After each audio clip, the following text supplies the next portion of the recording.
Hey, so hello everyone, this is C. Akash Kandoi and I hope every one of you is doing really very good. We are done with part 1 of the amendment series where we discussed Ind AS 1, Ind AS 2, Ind AS 7, Ind AS 8 and Ind AS 10. Now we are gonna start with Ind AS 12 in this video, income taxes Ind AS 12.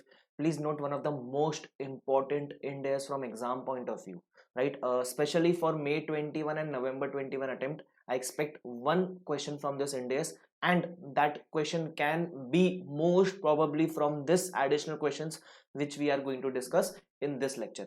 So please keep your focus intact and please mark this index as very important.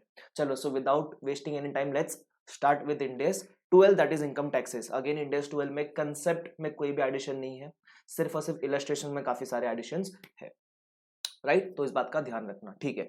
End S 12 चालू करने के पहले मुझे 2-3 term आपको सिर्फ revise करवाने हैं, right? वो रिवाइज इसलिए करवाने बिकॉज काफी स्टूडेंट ने शायद मेरे से ना पढ़ रखा हो, तो इसलिए मैं अपने पढ़ाने का तरीका इसमें बता देता हूँ। सबसे पहले इंड एस 12 में मेजर डिस्कशन जो होता है वो होता है डिफर्ड टैक्स का।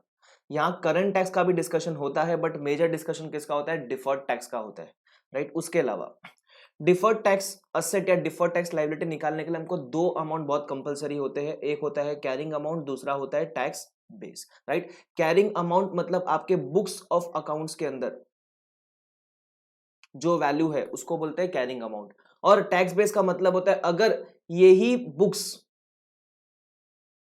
आप as per tax loss prepare करते तो उसका कैरिंग अमाउंट क्या होता है, उसको हम बोलते हैं टैक्स बेस। मतलब ये जो books of accounts as per companies act या एज पर इंड एस बनी हुई है उसको हम बोलते हैं कैरिंग अमाउंट, और अगर वही same books as per tax laws बनती तो उस केस में उसका कैरिंग अमाउंट क्या होता है, उसको हम प्यार से क्या बोलते हैं? Tax base, right? इसके बीच में जो भी डिफरेंस है उस डिफरेंस के ऊपर हम डिफर्ड टैक्स कंप्यूट करते हैं, राइट? वो जो डिफरेंस होता है अभी कैरिंग अमाउंट और टैक्स बेस का जो भी डिफरेंस है, it can B of two types, एक होता है डिडक्टेबल टेम्पररी डिफरेंस और एक होता है taxable temporary difference. Deductible temporary difference के ऊपर DTA क्रिएट होता है और टैक्सेबल टेम्पररी डिफरेंस के ऊपर DTL क्रिएट होता है। ये बात का ध्यान रखना, जो भी डिफरेंस का अमाउंट है अगर आप कर दोगे इनटू टैक्स रेट तो आपको मिल जाएगा डिफर्ड टैक्स का अमाउंट, ठीक है?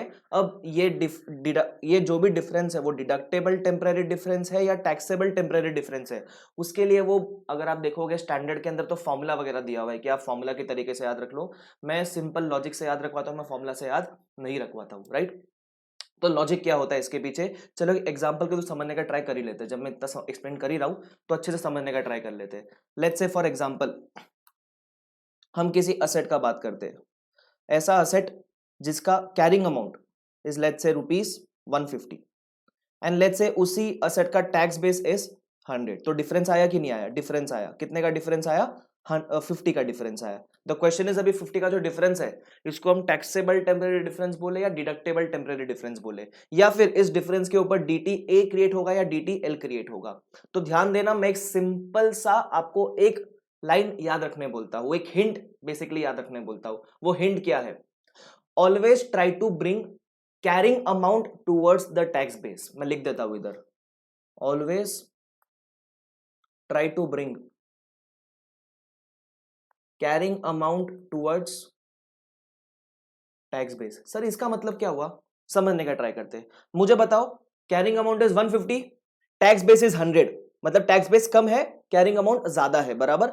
हिंट है always try to bring carrying amount towards tax base, मतलब मुझे कैरिंग अमाउंट को टैक्स बेस की तरफ लाने के लिए सोच समझ के बताओ कैरिंग अमाउंट कम करना पड़ेगा, बढ़ाना पड़ेगा? ध्यान देना, इधर कैरिंग अमाउंट इधर है, टैक्स बेस इधर है, बराबर? Always try to bring carrying amount towards tax base, मतलब मुझे कैरिंग अमाउंट कम करना पड़ेगा टैक्स बेस की तरफ लाने के लिए। किसी भी असेट का कैरिंग अमाउंट कम करने के लिए और असेट को एडिशन करूं या एक लाइबिलिटी क्रिएट करूं? लाइबिलिटी क्रिएट करना पड़ेगा। वापस से रिपीट करता हूं, कैरिंग अमाउंट यहां है, टैक्स बेस यहां है, हम असेट का बात कर रहे हैं। किसी असेट में अगर कैरिंग अमाउंट ज्यादा है, टैक्स बेस कम है, hint is always try to bring carrying amount towards tax base. किसी भी असेट का कैरिंग अमाउंट अभी मुझे कम करना है टुवर्ड्स टैक्स बेस लाने के लिए, तो किसी भी असेट का कैरिंग अमाउंट कम करने के लिए या तो मुझे असेट को कम करना पड़ेगा या फिर लाइबिलिटी क्रिएट करना पड़ेगा। तो इस केस में मैं क्या क्रिएट करूंगा? एक लाइबिलिटी क्रिएट करूंगा। तो इसका मतलब क्योंकि इस केस में कैरिंग अमाउंट ज्यादा है, टैक्स बेस कम है, हिंट बोलता है always try to bring carrying amount towards tax base, तो किसी भी असेट का कैरिंग अमाउंट कम करने के लिए I will create a liability. तो इसका मतलब इस केस में जो भी आपका डिफरेंस के ऊपर डिफर्ड टैक्स क्रिएट होगा वो डीटीएल क्रिएट होगा। तो लेट्स से अज्यूम करते हैं टैक्स रेट वाज 20%, तो डीटीएल कितने का क्रिएट होएगा 10 का। और हर एक डीटीएल पर जो डिफरेंस होता है it is taxable temporary difference. Why? Because DTL का मतलब फ्यूचर में टैक्स पे करना है, तो ये जो डिफरेंस होगा 50 का इसको हम बोलेंगे taxable temporary difference, because future में इसके ऊपर टैक्स पे करना है। तो आइडियली स्टैंडर्ड कौन से फ्लो में जाता है? स्टैंडर्ड बोलता है पहले डिफरेंस निकालो, बता दो ये डिफरेंस टैक्सेबल टेम्पररी डिफरेंस है या डिडक्टेबल टेम्पररी डिफरेंस है, और उसके बाद अगर वो डिफरेंस टैक्सेबल टेम्पररी हुआ तो डीटीएल होगा, डिडक्टेबल टेम्पररी हुआ तो डीटीए होगा। मैं बोलता हूं ऐसा मत करो, मैं बोलता उल्टा कर लो, पहले आप ये बता दो कि डीटीएल है या डीटीए है। अगर वो डीटीएल था तो फिर डिफरेंस कौन सा होगा? Taxable temporary difference. और अगर वो डीटीए था तो डिफरेंस क्या होगा? Deductible temporary difference. ये मेरा तरीका है समझाने का, या ये मेरा तरीका याद रखवाने का, बहुत सिंपल तरीका है, आप डेफिनेटली कभी भूलोगे ही नहीं इस चीज को। और इंडेस 12 के अंदर मेजर डिस्कशन इसी चीज के ऊपर होता है, यही सबसे ज्यादा इंपॉर्टेंट है, राइट? अगर ये कंसेप्ट आपको समझ जाता है और बाकी जो भी इंडेस टूल के प्रोविजन है वो आपके कच्चे पक्के हैं तो भी चल जाएगा, लेकिन ये वाला पार्ट आपको आना चाहिए। इसलिए मैंने इसका जो भी क्वेश्चन डिस्कशन है स्टार्ट करवाने के पहले एक बार इंडेस 12 को रिवाइज भी करवा दिया एक तरीके से, ठीक है? तो इस बात का ध्यान रखना। चलो now we move on to the questions discussion. सबको समझा गया इतना वाला पार्ट? परफेक्ट, ठीक है। Question number 20 is very simple, homework में करना इसको, not very important from exam point of view, but read कर लेना एक बार, छोड़ के मत जाना इसको, राइट? आते आगे बढ़ते क्वेश्चन नंबर 21 की तरफ। ध्यान देना, इस क्वेश्चन नंबर 21 में थोड़ा सा इंड एस 116 का भी एप्लीकेशन है, इसलिए मैं बार बार लेक्चर के बीच में भी बोल चुका हूँ, लेक्चर के स्टार्टिंग में भी बोल चुका हूँ, एक बार एफआर पढ़ के आना वरना समझेगा ही नहीं कुछ भी, ठीक है? चलो आगे बढ़ते। सबसे पहले on 1 April 11 S limited leased a machine over a 5 year period, ठीक है? एस लिमिटेड ने मशीन लीज पे लिया तो एस लिमिटेड क्या हो गया? लेसी हो गया। तो लेसी अपने बुक्स में क्या ऑपरेटिंग फाइनेंस में बाइफिकेट करता था? Answer is no. लेसी हर केस में अपने बुक्स में क्या एंट्री मारेगा? ROU asset account debit to lease liability. पता ना 116 यही बोलता है। उसके बाद अच्छा, अगर 116 आपको अच्छे से नहीं आता है तो मेरा लेक्चर्स 116 का सारे के सारे A to Z 100% लेक्चर्स मैंने यूट्यूब पर डाल रखे, free of cost available for all. तो वो लेक्चर आप देख लो, आपको उससे एकदम अच्छे से समझ जाएगा 116, और इतना स्ट्रांग होगा कि आप बोलोगे कि यार 116 एग्जाम में क्वेश्चन आ जाना चाहिए। Same is the case with 115 के भी लेक्चर सारे यूट्यूब के ऊपर अवेलेबल है, ठीक है? आ जाओ। Leased a machinery over a 5 year period. The present value of lease liability is 120 crores. Discount at 8% लिया गया and is recognized as a lease liability and a corresponding ROU asset on the same date. मतलब वो बोलता है day one पे जब लेसी अपने books में एंट्री मारेगा ROU asset account debit to lease liability, तो उसने ROU asset डे वन मतलब कौन सा डेट? 1 April 11 को उसने कौन सा अमाउंट पे बुक किया हुआ है? 120 CR एंड 120 CR, बराबर? सिंपल, ये हम अपने बुक्स ऑफ अकाउंट्स में फॉलो करते हैं as per Ind AS 116।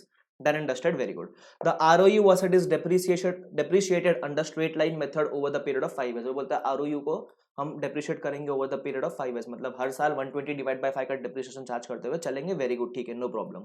The annual lease rentals are 30 crores payable starting from 31 March 12। मतलब हम जो भी लीज रेंटल है वो एडवांस में पे करते हैं कि एरियर्स में पे करते हैं? हम एरियर्स में पे करते हैं, मतलब ईयर के एंड पे करते हैं, डे वन पे नहीं करते, ठीक है? कितने? 30 crores payable for period of 5 years। Very good, ठीक है, आगे बढ़ते हैं। 5 साल है ना? 5 साल, ठीक है। उसके बाद the tax law permits tax deduction on the basis of payment of rent, ठीक है? अब तक हमने जो भी डिस्कशन किया था यहां तक ये था बुक्स ऑफ अकाउंट्स का डिस्कशन। अब बोलता है कि टैक्स लॉ क्या बोलता है? Tax law permits tax deductions on the basis of payment of rent. वो बोलता है टैक्स में सब झंझट होता ही नहीं है कि आरओयू बुक करो, लीज लाइबिलिटी बुक करो, आरओयू को डेप्रिशिएट करो, लीज लाइबिलिटी के ऊपर इंटरेस्ट बुक करो, फिर रीपेमेंट वगैरह करो, ये सब हाँ नहीं होता है। कहां नहीं होता है? टैक्स लॉस में नहीं होता है। टैक्स लॉस बोलता है जब जब तुम पेमेंट का सॉरी रेंट का पेमेंट करोगे वैसे वैसे तुमको क्या करेगा? टैक्स में रिडक्शन मिलता हुआ चलेगा। सिंपली बोलता है tax law permits tax deduction on the basis of payment of rent. मतलब सपोज आपने 31 March 12 को पेमेंट किया तो टैक्स लॉ बोलेगा एंट्री मार दे to cash bank because cash बाहर जा रहा है, और बोल दो रेंट एक्सपेंस या लीज रेंट, सीधा सीधा डिडक्शन क्लेम कर लो। ये सब झमेला किसके अंदर नहीं है? टैक्स के अंदर है ही नहीं। टैक्स में सिंपल एंट्री आती है। मतलब टैक्स में क्या हमने डे वन पे कोई ऐसा ROU asset to lease liability का एंट्री पास किया था? Answer is no. मतलब टैक्स लॉ में क्या कोई असेट बुक हुआ है जैसे आरओयू असेट अपन ने अकाउंट्स में बुक किया था? Answer is no. क्या टैक्स लॉ में ऐसा कोई लाइबिलिटी बुक हुआ है जैसे हमने लाइबिलिटी अपने बुक्स ऑफ अकाउंट्स में बुक किया था? Answer is no. सबको समझता है इतना वाला पार्ट? ठीक है, आगे बढ़ते। Assuming tax rate of 30%, you are required to explain the deferred tax consequences for the above transaction for the year ended 31 March 12। वो बोलता है 31 March 12 पे शायद कुछ डिफर्ड टैक्स वगैरह है तो उसका बात कर लो। ठीक है, अपन कर लेते, इधर आ जाओ, ध्यान देना। सबसे पहले 31 मार्च 12 का बात करते हैं, ठीक है। हमने डे 1 पे एंट्री क्या मारी थी, ROU asset account debit to lease liability, how much 120 crore और 120 करोड़। ये इसको हम डेप्रिशिएट करेंगे for a period of 5 years, बराबर। ये lease liability is like a financial liability, तो इसके ऊपर हम क्या करेंगे, पहले इंटरेस्ट बुक करेंगे एंड जो भी लीज पेमेंट है उसको माइनस करते हुए चलेंगे। बेसिकली हम एक लोन एमोटाइजेशन टेबल प्रिपेयर करते हुए चलेंगे, समझाऊंगा कैसे प्रिपेयर करते हैं, ठीक है। 31 मार्च 12 को मुझे बताओ ROU असेट का वैल्यू कितना होगा, तो it is very simple, it will B 120 crore एक साल के बाद माइनस एक साल का डेप्रीसिएशन। तो हर साल का डेप्रीसिएशन वैसे कितना आ रहा था, तो हम बोलेंगे 120 डिवाइड बाय 5, इट वाज 24, बराबर। तो कितना अमाउंट बचता है 96। तो ये आपका हो गया ROU असेट का value on the year and. अच्छा सोच समझ के बताना, सोच समझ के बताना। ये तो हो गया हमारा कैरिंग अमाउंट, बराबर, ये हमारा कैरिंग अमाउंट हो गया। मुझे बताओ टैक्स बेस कितना हुआ इसका, तो सर हम टैक्स बेस में तो सीधा सीधा एक्सपेंस का एंट्री मारे थे, expense to cash bank. Tax base में, टैक्स लॉस में तो हमने ना कोई एसेट बुक किया ना कोई लाइबिलिटी बुक किया, मतलब टैक्स बेस कितना हो गया, 0 हो गया।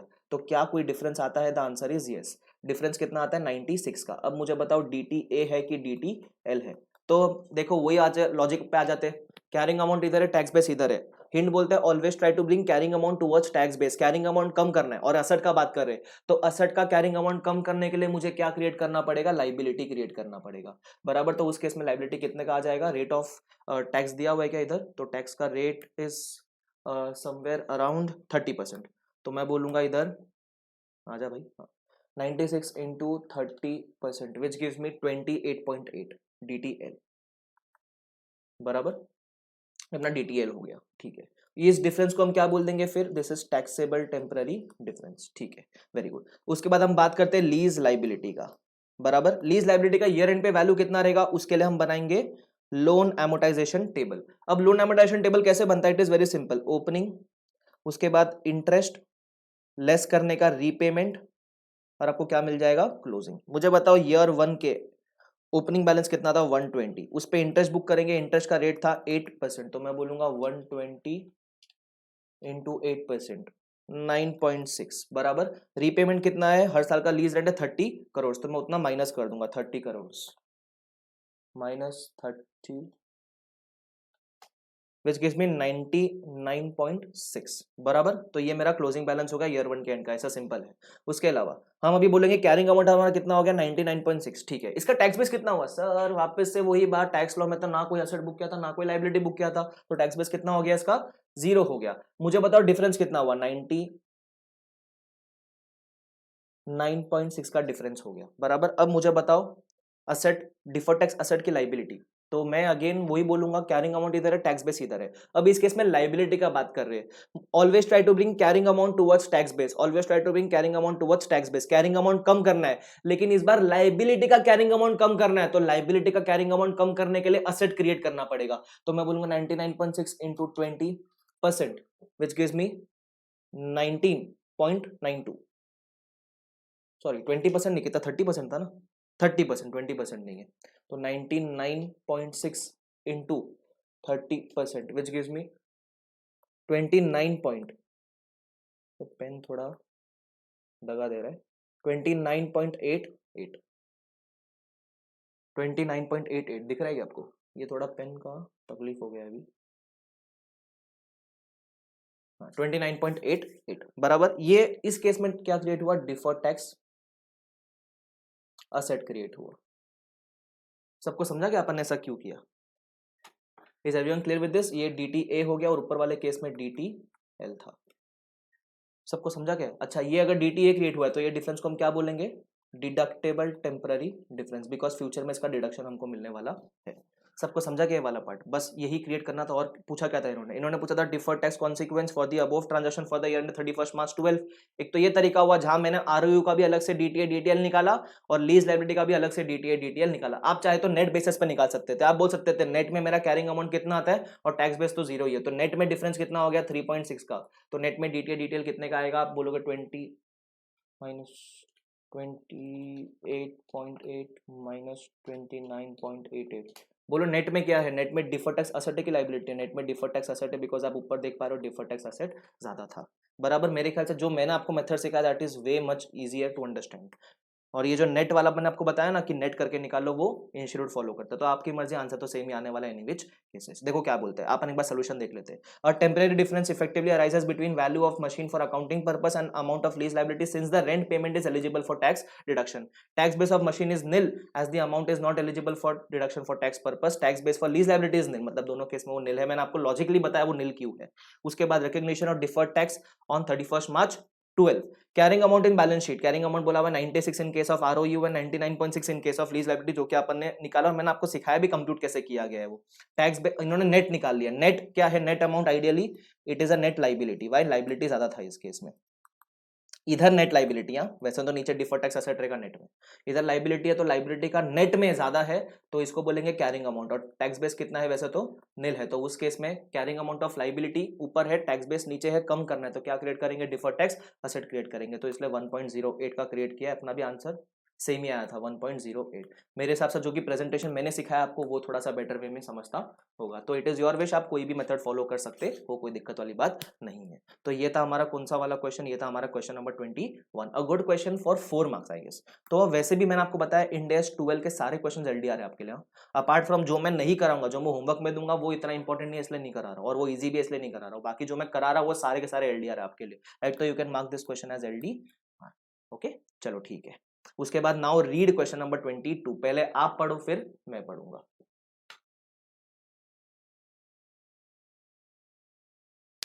चलो, so we'll start with question number 22, again a very important question. Question number 22. On 1st April 2011, A Limited acquired 12 crore shares representing 80% stake in B Limited। मतलब A Limited ने 12 करोड़ शेयर्स एक्वायर किए और वो 12 करोड़ 80% रिप्रेजेंट करते हैं। बराबर। इसका मतलब 12 करोड़ का 80% एक्वायर नहीं किया है, 80% एक्वायर किया है विच रिप्रेजेंट्स 12 करोड़। इसका मतलब 100% शेयर्स कितने होंगे? तो आप बोलोगे 12 crore divide by 80% which is 15। मतलब आउट ऑफ 15 करोड़ हमने इसका 80% एक्वायर किया विच इज 12 करोड़। सबको समझा ये वाला पार्ट? ठीक है, आगे बढ़ जाते हैं। मैं लिख देता हूं फिर भी, total number of shares 15 crore. कैसे आया? सबको समझा? नहीं समझा तो ले लो, 12 करोड़ डिवाइड बाय 80%। ठीक है। इन बी लिमिटेड, मतलब ए लिमिटेड एक्वायरर है, बी लिमिटेड एक्वायरी है, और एक्वायर क्या है? By means of A cash payment of ₹25 crore. ठीक है, कर दिया कैश पेमेंट 25 करोड़ का, ये परचेस कंसिडरेशन हो गया। It is the group policy to value the NCI in subsidiary at the date of acquisition at fair value. NCI को measure करने के दो मेथड होते हैं हमारे पास, या तो एनसीआई को हम नेट असेट बेसिस पे मेजर कर सकते हैं या फिर फेयर वैल्यू बेसिस पे मेजर कर सकते हैं। हमने किस पे मेजर किया है? फेयर वैल्यू बेसिस पे मेजर किया है। ठीक है। The market value of an equity share in B limited at 1st April 11 can be used for this purpose. वो बोलते हैं बी का जो मार्केट प्राइस रहेगा शेयर का, वो तुम ले सकते हो to calculate the fair value of NCI. ठीक है। On 1st April the market value of B limited was ₹2। ठीक है, काम करता हूं ना, मैं इसको सॉल्व करना शुरू करता हूं। अच्छा, सॉल्व कैसे करेंगे भाई? तो लास्ट में एक बार पढ़ लेता हूं, पूछा क्या है। Calculate the deferred tax impact on above and calculate goodwill arising on acquisition of B limited. ठीक है। जनरली मैं कोई भी ऐसे सम को सॉल्व करता हूं तो मेरे पास 6 मेथड होता है। बिजनेस कॉम्बिनेशन मैंने सिखाया हुआ है, 6 स्टेप्स होते हैं, 6 स्टेप्स, 6 मेथड नहीं, मेथड तो एक ही, स्टेप 6 होते हैं। ठीक है। क्वेश्चन नंबर 22 है आई गेस, 22 ही है, 22 है। ठीक है, मैं बोलता हूं मेरा स्टेप नंबर 1 रहता है आइडेंटिफाइंग द एक्वायरर। तो इस केस में एक्वायरर कौन है? Acquirer is a limited. उसके बाद वो मैं बोलता हूँ कि डेट ऑफ एक्विजिशन क्या है, तो उस केस में मेरा date of acquisition is on 1st April 2011। तो मैं बोलता हूँ 1st April 2011। बराबर। ठीक है। 11 बोलो 21 बोलो, बात तो एक ही है। उसके बाद मैं बोलता हूँ step number 3 purchase consideration PC. PC कितना रिप्रेजेंट करता है? 80% का रिप्रेजेंट करता है विच इज 25 CR, और सिर्फ कैश में है, इसके अलावा और कुछ भी पीसी पे वगैरह नहीं किया। उसके बाद मैं बोलता हूँ आइडेंटिफाइबल नेट असेट्स। कितने हैं वो हम निकालेंगे, कंप्यूट करेंगे बाद में। इसके मैं बोल दूंगा वर्किंग नोट नंबर 1 से कंप्यूट कर लेंगे। उसके बाद मैं बोलता हूँ एनसीआई। तो एनसीआई कितना रहेगा वो बोलते हैं इसको निकालना है on the basis of fair value. अब अगर मेरे पास, मैंने जब एक्वायर किया, मतलब मैं एक्वायरर हूं, मैंने एक्वायर किया 12 करोड़ शेयर्स रिप्रेजेंटिंग 80% एक्वायर किया, तो एनसीआई के पास कितने शेयर्स होंगे? एनसीआई के पास 3 करोड़ शेयर्स होंगे। बराबर, सबको समझा? 3 करोड़ कैसे आया? 15 करोड़ जो आपने ऊपर ऑलरेडी कंप्यूट किया है माइनस 12 करोड़, बराबर। और एन ये तो नंबर ऑफ शेयर्स हो गए एनसीआई के, 3 करोड़ शेयर्स, और हर एक शेयर का वैल्यू कितना है तो यहां दिया गया है कि 2 रुपीज, 2 रुपीज पीपल, तो rupees 2 is the value per share. तो टोटल एनसीआई का फेयर वैल्यू कितना हो गया? It will be rupees 6 crore. ठीक है, उसके बाद हमारा रहता है step number last, which is goodwill या gain on bargain purchase compute करने का। ठीक है, हो गया। On 1st April, the individual financial statements of B Limited showed the net assets at rupees 23 crore, मतलब B के जो भी net assets थे वो 23 करोड़ थे on the date of acquisition। ठीक है, the directors of A Limited carried out a fair value exercise। हम जब भी सब्सिडरी को एक्वायर करते, तो सब्सिडरी के जो भी एसेट लाइबिलिटी है उसको हम फेयर वैल्यू पे एक्वायर करते हैं, हम बुक वैल्यू पे एक्वायर नहीं करते। तो उन्होंने fair value exercise take over किया to measure the identifiable assets and liabilities of B Limited at 1st April 11। The following matters emerged: property having a carrying value of 15 crores on 1st April had an estimated market value of 18 crores at that date। तो हम जब PPE को take over करेंगे तो हम कौन से value पे टेक ओवर करेंगे? हम 18 करोड़ पे टेक ओवर करेंगे। तो मैं बना देता हूँ वर्किंग नोट नंबर 1, मैं लिख देता 2 column by the way, fair value और बुक वैल्यू। अच्छा, ये क्वेश्चन वैसे भी डिफर्ड टैक्स वाला क्वेश्चन है, ध्यान रखना। कैसे मालूम पड़ा मुझे? क्योंकि नीचे बोला गया कैलकुलेट डिफर्ड टैक्स इंपैक्ट, और उसके अलावा परसेंटेज ऑफ रेट भी दिया हुआ है। ठीक है, चलो। तो अभी मैं पीपीई का बात करता हूँ पहले, असेट्स में। पीपीई में मैंने फेयर वैल्यू, कितना फेयर वैल्यू पे टेक ओवर किया? मैंने 18 करोड़ फेयर वैल्यू पे टेक ओवर किया है, और बुक वैल्यू उसका कितना था? 15 करोड़। ठीक है, अब जब भी आप इंडेक्स 12 या इंडेक्स 103 पढ़ते हो तो वहां एक और बात बोली गई है related to deferred tax asset, specially index 12 में हम इसका बात करते हैं। इंडेक्स 12 में वो बोलता है कि जब भी एक्वायरर किसी कंपनी को एक्वायर करता है तो एक्वायरर तो अपने बुक्स में सब कुछ फेयर वैल्यू पे टेक ओवर करता है, बराबर। तो ये फेयर वैल्यू बन जाएगा बुक्स ऑफ अकाउंट्स के हिसाब से carrying amount.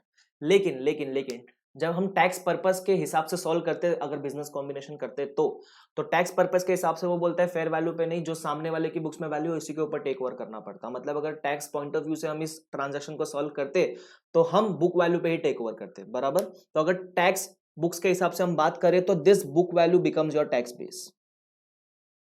M I clear? Yes, ठीक है। तो मतलब हमने जो भी फेयर वैल्यू पे टेक ओवर किया है वो बन जाती है carrying amount, because books of accounts के हिसाब से, कंपनीज एक्ट के हिसाब से, इंडेक्स के हिसाब से हमको सब कुछ फेयर वैल्यू पे टेक ओवर करना है। लेकिन टैक्स लॉस तो क्या बोलते हैं कि जो पुराने सामने वाले एक्वायरी के बुक्स में जो वैल्यू थी उसी के ऊपर टेक ओवर करना चाहिए, तो उस केस में वो बन जाएगी हमारी क्या? टैक्स बेस, बराबर। तो यहाँ टेम्पररी डिफरेंस अराइज हो गया, तो मुझे फटाफट बता देना डीटीए या डीटीएल। डिफर्ड टैक्स तो क्रिएट होगा, लेकिन डीटीए होगा कि डीटीएल होगा? तो मैं वापस से बोलूंगा, कैरिंग अमाउंट ऊपर है, टैक्स बेस नीचे। असेट का बात करें, कैरिंग अमाउंट को लाना है टैक्स बेस की तरफ, कैरिंग अमाउंट कम करना है, मतलब डीटीएल क्रिएट करना है। तो मैं बोलूंगा 3 के ऊपर 20%, कितना? 0.6, ये है मेरा डीटीए इस केस में। ठीक है, मतलब मैं बिजनेस कॉम्बिनेशन विथ इंडेक्स 12 का कॉम्बिनेशन है, इसलिए क्वेश्चन बहुत ज्यादा इंपॉर्टेंट है। उसके बाद बात करते हैं plant and equipment having a carrying value of 1 crore at 1st April had an estimated market value of 13 crore. ये 1 नहीं 11 करोड़ होना चाहिए, वो इंस्टीट्यूट ने उसको रेक्टिफाई भी किया है नीचे, बराबर। वो 11 करोड़ होना चाहिए, अगर आप सोल्यूशन में देखोगे 11 लिया गया है, प्रिंटिंग मिस्टेक है वो एंड से। तो आप बोलोगे एक और पीपीई है। अच्छा, ऊपर से प्रॉपर्टी था, नीचे प्लांट एंड इक्विपमेंट था, वो समझ जाना आप। Fair value is 13 crore, tax base 11 crore, difference आया 2 का। अगेन कैरिंग अमाउंट ज्यादा है, टैक्स बेस कम है, कैरिंग अमाउंट कम करना है, DTA create, sorry DTL create करना पड़ेगा ना ऊपर भी। कैरिंग अमाउंट ज्यादा है, टैक्स बेस कम है, डीटीएल क्रिएट करना पड़ेगा। यहाँ भी 2 इंटू 20%, 0.4 डीटीएल क्रिएट करना पड़ेगा, बराबर। उसके बाद हम बात करते हैं और क्या बोला गया, inventory in the books cost 2.5, fair value 3 crore. तो हम बोलते हैं इधर ठीक है, इन्वेंटरी फेयर वैल्यू कितना है इस केस में? Fair value is 3 crore, cost is 2.5 crore. Again carrying amount ज्यादा है, टैक्स बेस कम है, कैरिंग अमाउंट कम करना है, डीटीएल क्रिएट करना पड़ेगा 0.5 के ऊपर 20%, which is 0.1, which is DTL. Again her case में डीटीएल ही क्रिएट करना पड़ेगा हमको। ठीक है, कितना आता है हमारा अमाउंट? 1.1 का डीटीएल। वेरी गुड, ठीक है। तो हमने क्या क्या टेक ओवर किया? हमने बेसिकली ये सारे असेट वगैरह टेक ओवर किए थे, असेट लाइबिलिटी टेक ओवर किए थे। ठीक है, आगे बात करते हैं।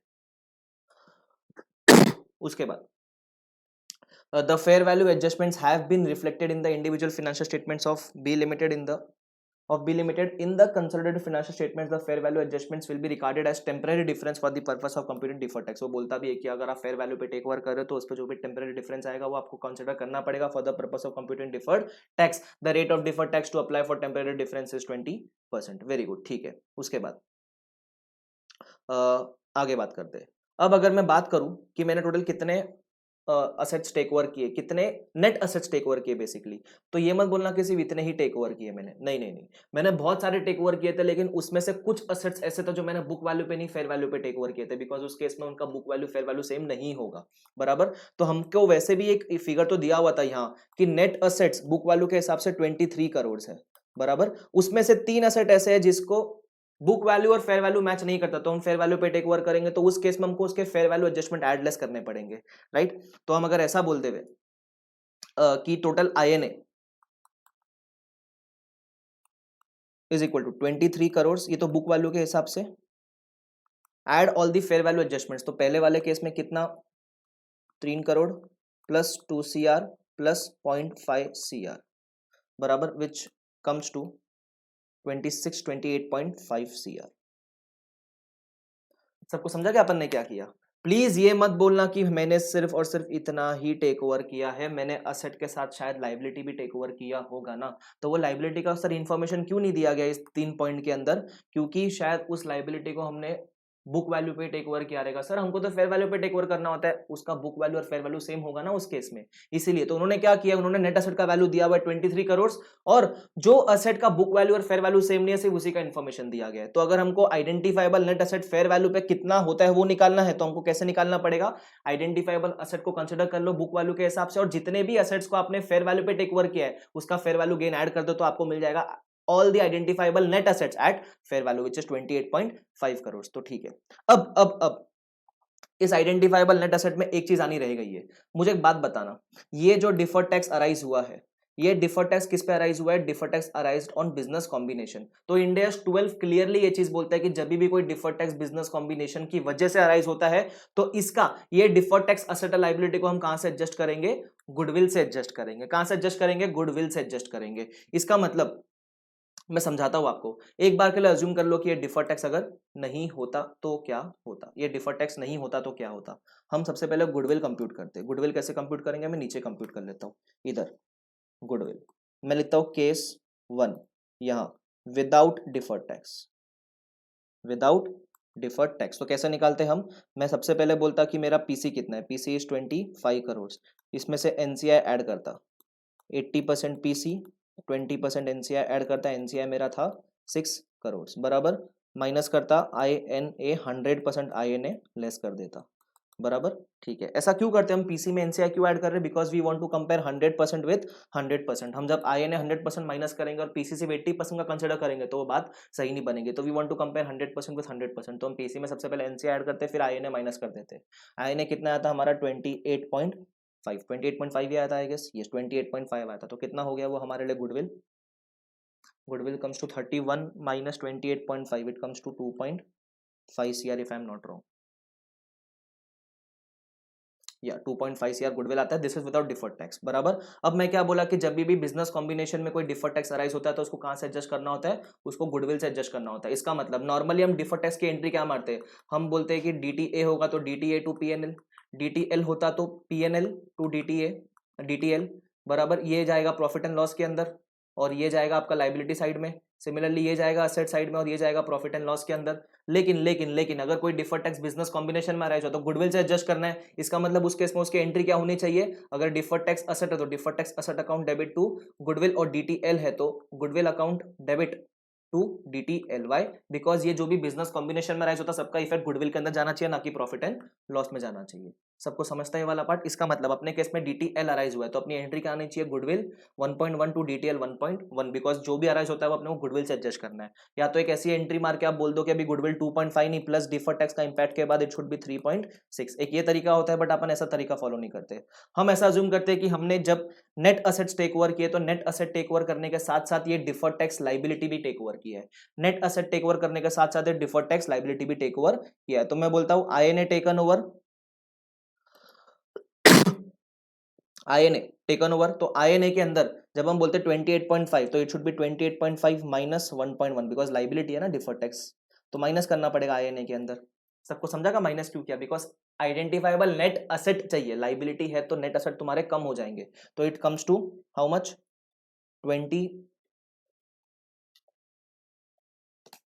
27.4। अब अगर आप गुडविल निकालोगे तो आपका गुडविल कितना आएगा? इट शुड बी 3.6 CR बराबर। एक ये तरीका हुआ, ये this is with deferred tax by the way, जो अपन ने नेक्स्ट वाला किया अपन ने विथ डिफर्ड टैक्स।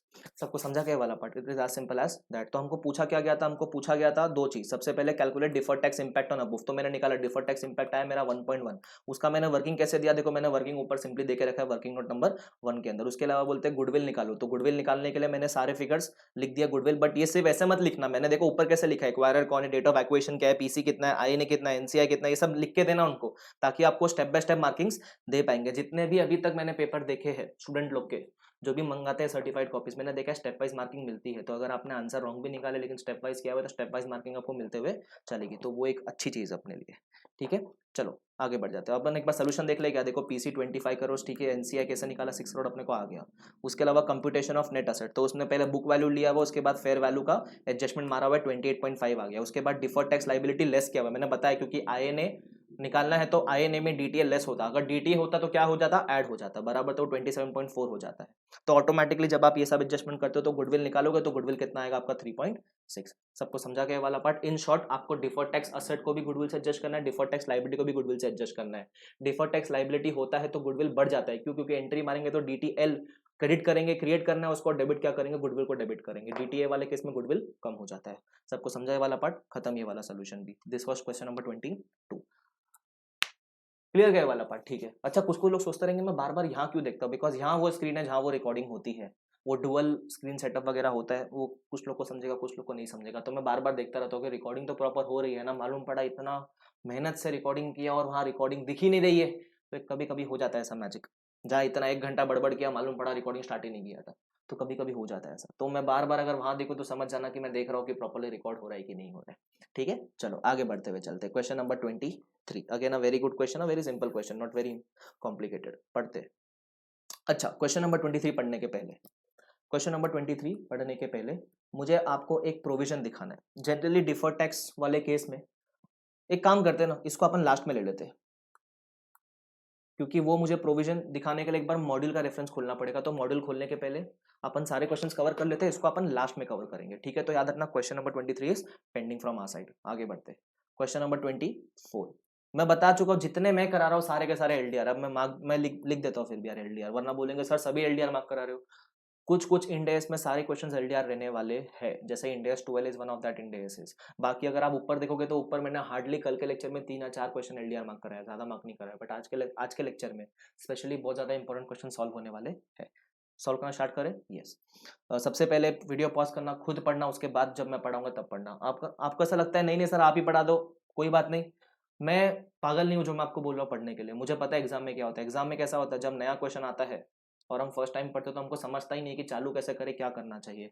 अभी जब आप नया क्वेश्चन कोई सॉल्व कर रहे हो, मेरे साथ ही सॉल्व कर रहे हो, तो वो एग्जाम वाला फील लेके देख लो ना, कि एग्जाम में जब अगर ऐसा नया क्वेश्चन आ जाए जहां हमको पता ही नहीं, हमने देखा ही नहीं है वो क्वेश्चन, तो सॉल्व कैसे करते। तो सोच लो कि एग्जाम में ऐसा क्वेश्चन आ गया जहां आपने पहले देखा ही नहीं है, तो कैसे सॉल्व करोगे उसको, राइट। तो एक फील आ जाएगा आपके लिए, और कोई बात नहीं है उसके अंदर। कितने क्वेश्चन है टोटल इसके अंदर? 25 है, 23 क्वेश्चन, 4 क्वेश्चन बाकी। चलो ठीक है, question number 24। A Limited prepares financial statements to 31st March each year. The rate of income tax applicable to A Limited is how much? It is 20%. Very good. The following information relates to transactions, assets and liabilities of A Limited during the year ended 31st March 12. Okay, again very good. उसके बाद A Limited has a 40% shareholding in L Limited। 40% मतलब क्या वो subsidiary बन पाया? नहीं, वो associate रह गया होगा मेरे ख्याल से। देखते आगे क्या बोलता है। A limited purchase this share holding for ₹45 crore, मतलब उसने जब पीसी पे किया तो कितने में खरीदा? उसने 45 करोड़ में खरीदा, तो ये शेयर होल्डिंग का कॉस्ट कितना हो गया? 45 करोड़। आगे बात करते हैं। The share holding gives a significant influence over L limited but not control, मतलब इन्फ्लुएंस तो देता है लेकिन कंट्रोल नहीं देता, इसका मतलब वो एसोसिएट है। And therefore A limited accounts for its interest in L Limited using which method? Using equity method, वो जो कि हम एसोसिएट वाले केस में फॉलो करते हैं, जो कि इंड एस 28 हमको फॉलो करने बोलता है। आगे बढ़ते, the equity method carrying value of A limited investment in L limited was how much, was ₹70 crores on 31st March 11 and 75 crores on 31st March 12। ठीक है, मतलब as per books of account जब हम इक्विटी मेथड फॉलो करते हैं तो वो follow करते करते हमारा जो इन्वेस्टमेंट का वैल्यू है हमारे बुक्स ऑफ अकाउंट्स में वो 31st March 11 को 70 करोड़ हो चुका है, 31st March 12 को 75 करोड़ हो चुका है। ठीक है, in the jurisdiction in which A limited operates, profits recognized under equity method are taxed if and when they are distributed as dividend or the relevant investment is disposed of। वो बोलता है tax purpose में हम ऐसे ही unrealise profit की वजह से हमारे इन्वेस्टमेंट का वैल्यू इंक्रीज नहीं कर सकते।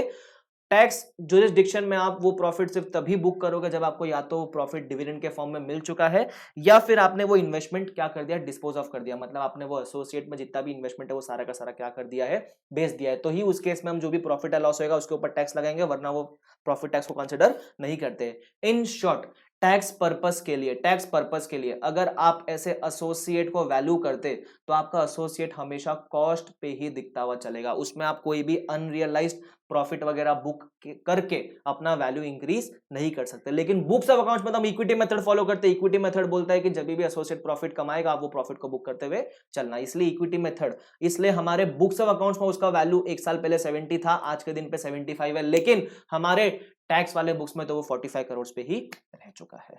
सबको समझा ये वाला पार्ट? मतलब अगर मैं बात करूं 31st March 11 की, तो 11 में carrying amount will be 70 but 11 में टैक्स बेस विल बी 45।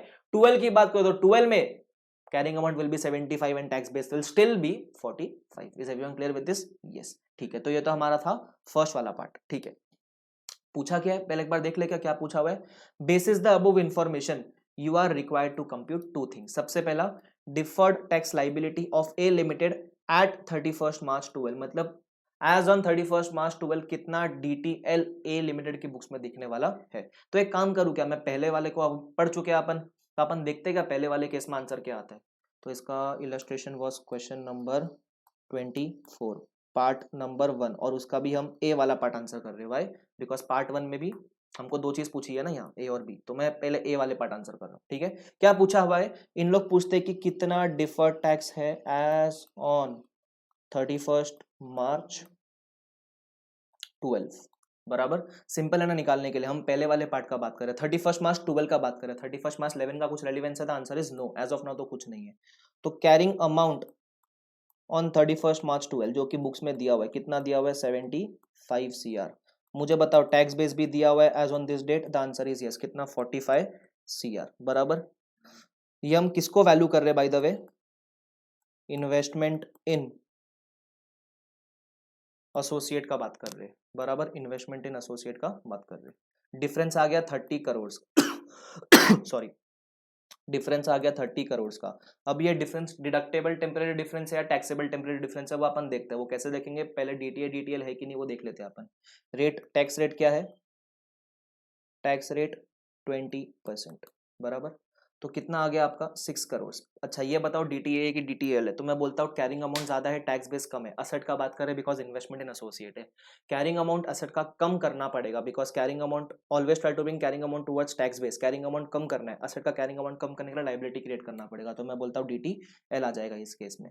यहाँ देखना डीटीएल, और हर एक डीटीएल पे कौन सा डिफरेंस होता है, टैक्सेबल टेम्पररी डिफरेंस होता है। Is everyone clear with this? ठीक है, तो as on 31st March 12 DTL कितना था, 6 करोड़।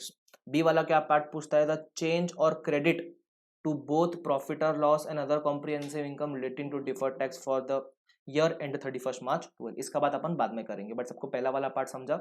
ठीक है, अब पहले ये वाला पार्ट भी अपन पढ़ ही लेते हैं, ध्यान देना इधर। A limited measures its head office building using revaluation model. आपको पता रहेगा आपके पीपी मेजर करने के दो मॉडल होते हैं सब्सिक्वेंटली आप या तो कॉस्ट पे मेजर कर सकते हो या फिर रीवैल्यूएशन मॉडल पे मेजर कर सकते हो। तो उन लोग किस कौन सा मॉडल यूज करते हैं, रीवैल्यूएशन मॉडल यूज करते हैं। आगे, the building is revalued every year on 31st March। 31st हर साल 31st March को उन लोग क्या करते हैं, बिल्डिंग को रीवैल्यू करते हैं। Very good.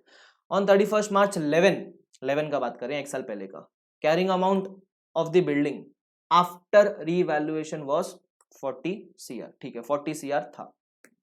उसके बाद and it's tax base was 22 CR। ये कब का बात कर रहे हैं? 31 मार्च 11 का बात कर रहे हैं। कितना था? 40 CR and 22 CR। Very good. During the year ended 31 March 12, मतलब अब ये साल का बात कर रहे हैं लोग। A limited charge depreciation in its statement of profit and loss of 2 crore.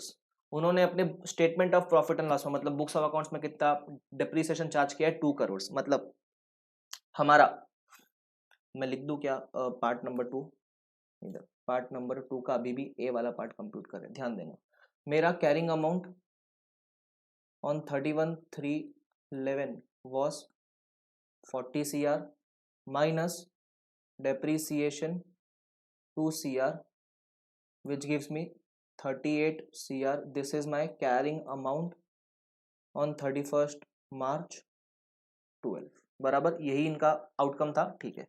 And claimed a tax deduction for tax depreciation of 1.25, मतलब टैक्स पर्पज से डेप्रिसिएशन कितना अलाउ किया गया है? पूरा 2 अलाउ नहीं किया, सिर्फ 1.25 अलाउ किया है, ठीक है। तो मैं यहाँ बोल देता हूँ नीचे मेरे tax base point of view से, tax base on 31st March 11 was 22 CR less depreciation for tax purpose it was 1.25 CR। तो एक साल के बाद टैक्स में कितना हो जाएगा आपका value? 20.75 CR। This is your tax base on 31/3/12, ठीक है। आगे बात करते हैं। On 31st March 12 the building was revalued to ₹45 crore. देखो 31st March 12 पे अपना कैरिंग अमाउंट कितना था? 38, बट उन्होंने बोला रीवैल्यू किया। क्यों? क्योंकि बिल्डिंग का वो खुद ही बोले ना हर साल रीवैल्यू करते। तो मैं बोल दूं carrying amount after revaluation is 45 CR।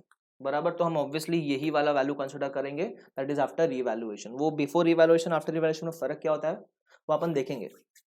उसका डिफर टैक्स पे कैसा इंपैक्ट आएगा वो अपन बी वाले पार्ट में देखेंगे, बट इतना अपने को समझ गया। उसके अलावा इन tax jurisdiction in which A operates revaluation of property plant and equipment does not affect taxable income at the time of revaluation. वो बोलते हैं जब भी आप रीवैल्यूएशन मॉडल फॉलो करते हो तो टैक्स पर्पस में ऐसा कोई भी रीवैल्यूएशन वगैरह अलाउड नहीं है। तो टैक्स बेस में इस रीवैल्यूएशन का कोई भी इंपैक्ट आने वाला नहीं है, क्योंकि टैक्स लॉ सिंपली ये बोलता है कि जब आप बेचोगे उस पर जो भी आपको प्रॉफिट होगा तभी प्रॉफिट बुक करने का, अभी ऐसा अनरियलाइज प्रॉफिट वगैरह बुक नहीं करने का। इसका मतलब आपका कैरिंग अमाउंट कितना हो गया? 45 हो गया। आपका टैक्स बेस कितना हो गया? 20.75 हो गया। अगेन हमको देखना है कि डिफरेंस कितना आता है, तो मैं बोलता हूं मैं difference is 45 minus 20.75, it comes to 24.75। बराबर, अब इस पे मैं क्या क्रिएट करूं? टैक्स रेट 20% के हिसाब से DTA क्रिएट करूं कि DTL क्रिएट करूं? तो मैं निकाल लेता हूं पहले 20% कितना आता है। तो 20% to 20% इट इज, डिफरेंस बराबर आया क्या? 75 कैसे आया? 125 होना चाहिए ना। 45 minus 20.75, it is 24.25, yes, into 20%, which is 4.85। अब ये डिफर्ड टैक्स असेट की लायबिलिटी है, ध्यान से देखना। कैरिंग अमाउंट ज्यादा है, टैक्स बेस कम है, always try to bring carrying amount towards tax base. Asset का बात करें, कैरिंग अमाउंट कम करना है, DTL क्रिएट करना पड़ेगा। DTL कितने का आ जाएगा? 4.25 का, और ये DTL है तो ये डिफरेंस कौन सा हो जाएगा? टैक्सेबल टेम्पररी डिफरेंस हो जाएगा। सबको समझा? मतलब अपना अगर फर्स्ट पार्ट का उन्होंने क्या पूछा था, फर्स्ट पार्ट में उन्होंने पूछा था deferred tax liability of A limited as at 31st March 2012। तो अगर मैं बोल दूं deferred tax liability as at 31st March 2012 is going to be 6 CR plus 4.85 CR, it is going to be 10.85 CR। मतलब as on 31st March 12 DTL अपने liability में कितना दिखने वाला है? 10.85 CR। So if you want you can copy this part। एक बार video pause करो और कॉपी कर लो। चलो हो गया कॉपी करके। अब यहां ध्यान देना, अब हम बढ़ते हैं बी वाले पार्ट की तरफ। क्या बोलता है बी पार्ट में? पूछा है द चार्ज और क्रेडिट टू बोथ प्रॉफिट और loss and other comprehensive income relating to deferred tax for the year ended 31st March 12। मतलब वो बोलता है इस डिफर्ड टैक्स को लेकर हम प्रॉफिट एंड लॉस या ओसीआई में कितना वैल्यू चार्ज करेंगे। तो आप बोलोगे सर जितना पॉइंट वाले वन में निकाला है वैल्यू उतना ही हम प्रॉफिट एंड लॉस में ट्रांसफर कर देंगे या ओसीआई में ट्रांसफर कर देंगे। नहीं, ऐसा नहीं होता है। मैं आपको समझाने का ट्राई करता हूँ। जैसे हम फर्स्ट वाले पार्ट का एग्जाम्पल लेते हैं, अभी हम फर्स्ट वाले पार्ट का बी पार्ट सॉल्व कर रहे हैं, ठीक है। चाहिए तो फर्स्ट वाला पार्ट एक बार वापस रिफर कर लो। क्या था उसके अंदर, हमने किसी एसोसिएट में इन्वेस्टमेंट किया था, राइट। 45 करोड़ पे इन्वेस्टमेंट किया था जिसका वैल्यू एक साल पहले 70 था इन बुक्स ऑफ अकाउंट्स और एक साल के बाद 75 हो गया था। अब प्रॉफिट एंड लॉस में कितना चार्ज करेंगे, ध्यान से सुनना। हमने deferred tax liability as on 31 March 12 निकाला 6 करोड़। ये 6 crore is as on 31 March 12। ऐसा नहीं है कि ये पूरा का पूरा 6 करोड़ यही 11-12 में अराइज हुआ है। नहीं नहीं नहीं नहीं, ऐसा नहीं होता है। ये नहीं बोल रहा है कि 6 करोड़ एक साल का वैल्यू है, वो बोलता है एज ऑन डेट। मतलब जब से ये इन्वेस्टमेंट एसोसिएट में किया होगा, सपोज 5 साल पहले इन्वेस्टमेंट एसोसिएट में किया होगा, तो 5 साल के बाद से लेकर आज तक एज ऑन टुडे उसका closing balance of deferred tax liability 6 crore.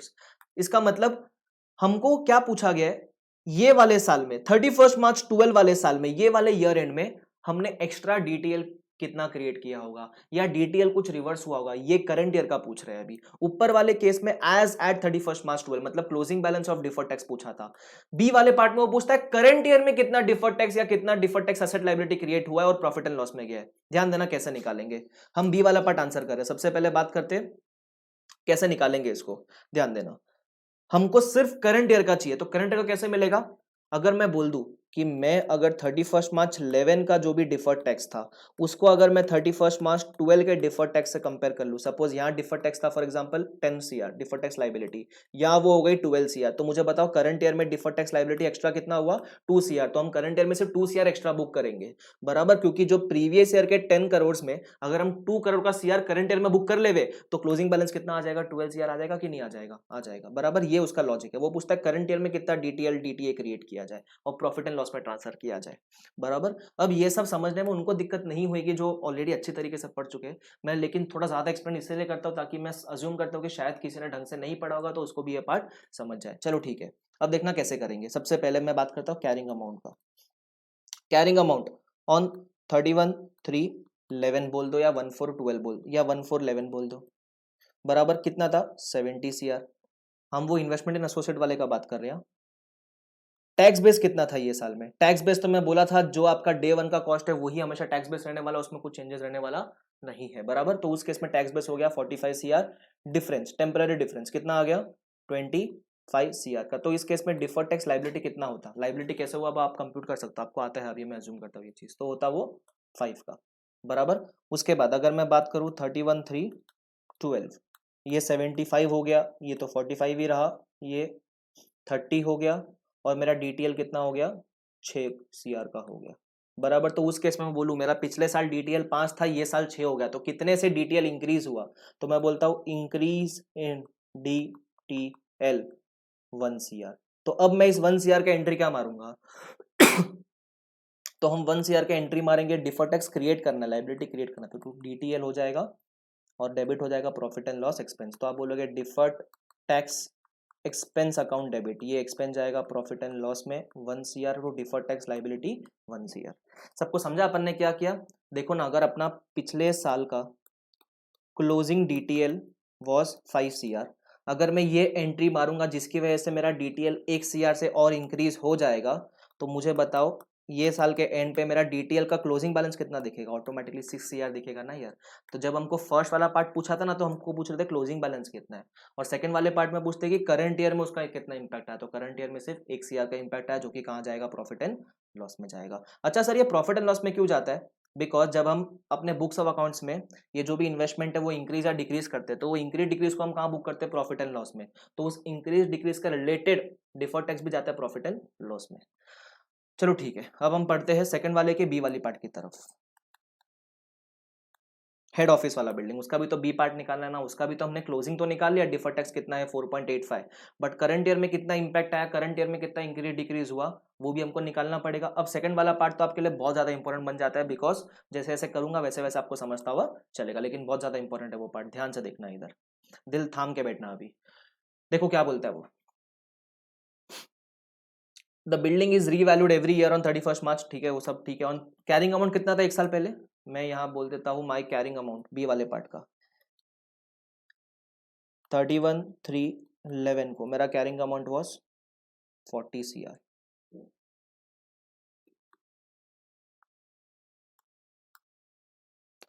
ये मेरा कैरिंग अमाउंट, मेरा टैक्स बेस कितना 22 CR था। डिफर्ड टैक्स लाइबिलिटी कितना होगा 18 इंटू 20% विच इज 3.60 CR। बराबर सबको समझा कैसा है? ठीक है, अब हम बात करते हैं 31,312 का। मुझे बताओ कैरिंग अमाउंट कितना हुआ? तो कैरिंग अमाउंट तो सर हो गया था हमारा 45 CR। ठीक है, तो मैं बोलता था carrying amount was 45 CR। Tax base कितना था 20.75 CR। तो हमारा ये कितना आ गया 4.85 CR if I am not wrong. 4.85 ये आया था, यस 4.85। तो हम बोलेंगे हमारा करंट ईयर में कितना इंक्रीज हो गया 1.25 CR से इंक्रीज हो गया, increase in deferred tax liability. बराबर, तो आप बोल दोगे सर सिंपल सिंपल इसकी भी एंट्री मार देते हैं, deferred tax expense account debit to deferred tax liability, ये हमारा जाएगा प्रॉफिट एंड लॉस में और हमारा अमाउंट हो जाएगा 1.25 CR 1.25 CR। आपने ऐसा किया तो आपका आंसर इज रॉन्ग। वाई सो आप समझने का ट्राई करना, अब समझने का ट्राई करना। मुझे बताओ ये जो भी डिफरेंस आया था हमको यहाँ जो डिफरेंस आ रहा है मैं बोलता हूँ टेम्पररी डिफरेंस। बराबर, यहाँ आया था 18 का और यहाँ हमको आया था 24.25 का। बराबर, ये जो हमको टेम्पररी डिफरेंस आया, ये डिफरेंस का रीजन क्या है? तो सर ये डिफरेंस का रीजन इस साल में तो इसके दो रीजन है। एक तो बिकॉज ऑफ डिप्रिसिएशन, बिकॉज वहां अकाउंट्स में हमको डिप्रिसिएशन 2 CR का अलाउ किया है लेकिन टैक्स में 1.25 CR का अलाउ किया है। और second reason is revaluation surplus, जहां अकाउंट्स में तो रीवैल्यूएशन सरप्लस अलाउ किया है लेकिन टैक्स में उसको बुक करने दिया ही नहीं है। बराबर, अब डिफर्ड टैक्स लायबिलिटी कहां जाता है? जितना जितना डिफरेंस डेप्रीसिएशन को रिलेट करेगा उतना डिफर्ड टैक्स लायबिलिटी जाएगा आपके प्रॉफिट एंड लॉस में, और जितना जितना डिफरेंस आपके रीवैल्यूएशन सरप्लस को रिलेट करेगा वो जाएगा ओसीआई में। ऐसा क्यों? बिकॉज जब आप डेप्रीसिएशन बुक करते हो तो आप डेप्रीसिएशन प्रॉफिट एंड लॉस में बुक करते हो, तो डेप्रीसिएशन की वजह से होने वाले डिफर्ड टैक्स को भी आप प्रॉफिट एंड लॉस में बुक करोगे। और जब आप रीवैल्यूएशन सरप्लस बुक करते हो तो वो अपन ओसीआई में बुक करते हैं, तो रीवैल्यूएशन सरप्लस की वजह से होने वाले डिफर्ड टैक्स को भी हम कहां बुक करेंगे? ओसीआई में बुक करेंगे। तो यहां जो ये साल में 1.25 का डिफरेंस आया है ये पूरा पूरा ना ही डेप्रिसिएशन की वजह से आया है, पूरा पूरा ना ही रीवैल्यूएशन सरप्लस की वजह से आया है। तो हमको निकालना पड़ेगा कि 1.25 CR में से कितना डेप्रिसिएशन की वजह से आया है और कितना रीवैल्यूएशन सरप्लस की वजह से आया है। जितना डेप्रिसिएशन की वजह से है उतना हम कहां ट्रांसफर करेंगे? उतना हम हमारे प्रॉफिट एंड लॉस में ट्रांसफर करेंगे, और बाकी जितना भी रहेगा वो कहां ट्रांसफर करेंगे? ओसीआई में ट्रांसफर करेंगे। सबको समझता है ये वाला पार्ट? ठीक है, well and good.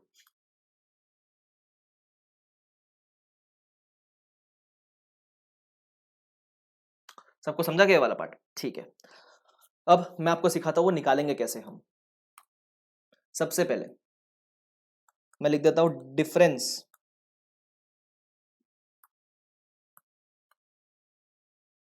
Because of depreciation. Difference because of depreciation देखना कैसे निकालेंगे। ऐसा समझ लो, ऐसा समझ लो कि अगर अगर अगर if there was no revaluation, if there was no revaluation तो हमारा कैरिंग अमाउंट ऑन 31,312 कितना होता? क्योंकि हमको ये निकालना ना डिप्रिसिएशन की वजह से डिफरेंस कितना आया।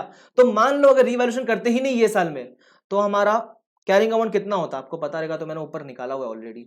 ये इधर देखो ये वाला 38 है ना कैरिंग अमाउंट, वो रीवैल्यूएशन के बाद 45 हो गया। Carrying amount on 31,312 if there was no revaluation it was 38 CR। और मेरा टैक्स बेस तो सेम ही रहने वाला है 20.75, बिकॉज टैक्स बेस में तो हमने वैसे भी कोई रिवैल्यूएशन बुक नहीं किया। डिफरेंस कितना आया 38 माइनस 20.75 इट इज 17.25। इसका आप निकाल लो 20% इंटू 20% विच इज 3.45 CR। बराबर, टीचिंग हो रहा है हाँ 3.45 CR। सबको समझा अपन ने क्या किया?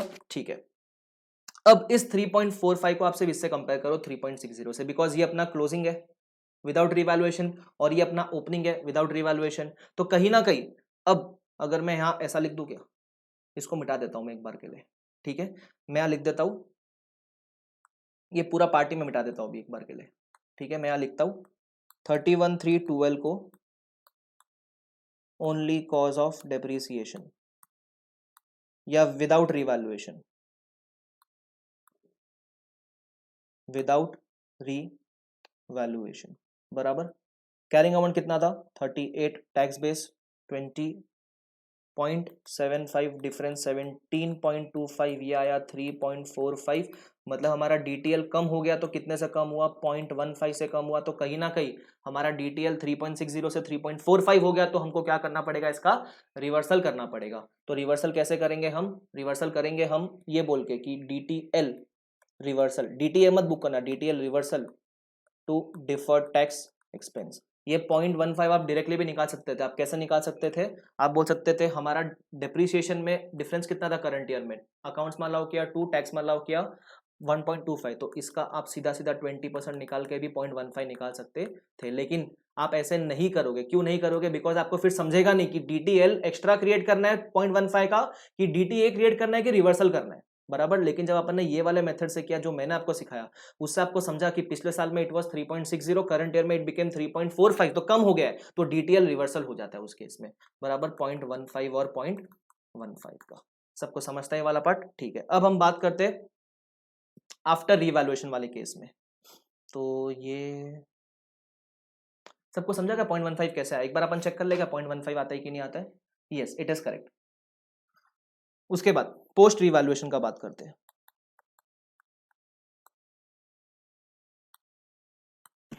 पोस्ट रिवैल्यूएशन, अब क्या करने का इसमें, कैरिंग अमाउंट आफ्टर रिवैल्यूएशन कितना on 31/3/12, obviously post revaluation 45, tax base 20.75 ही रहने वाला है, डिफरेंस कितना है आपको 24.25, इस पे डिफर्ड टैक्स कितना आता है आपका 4.85 बराबर।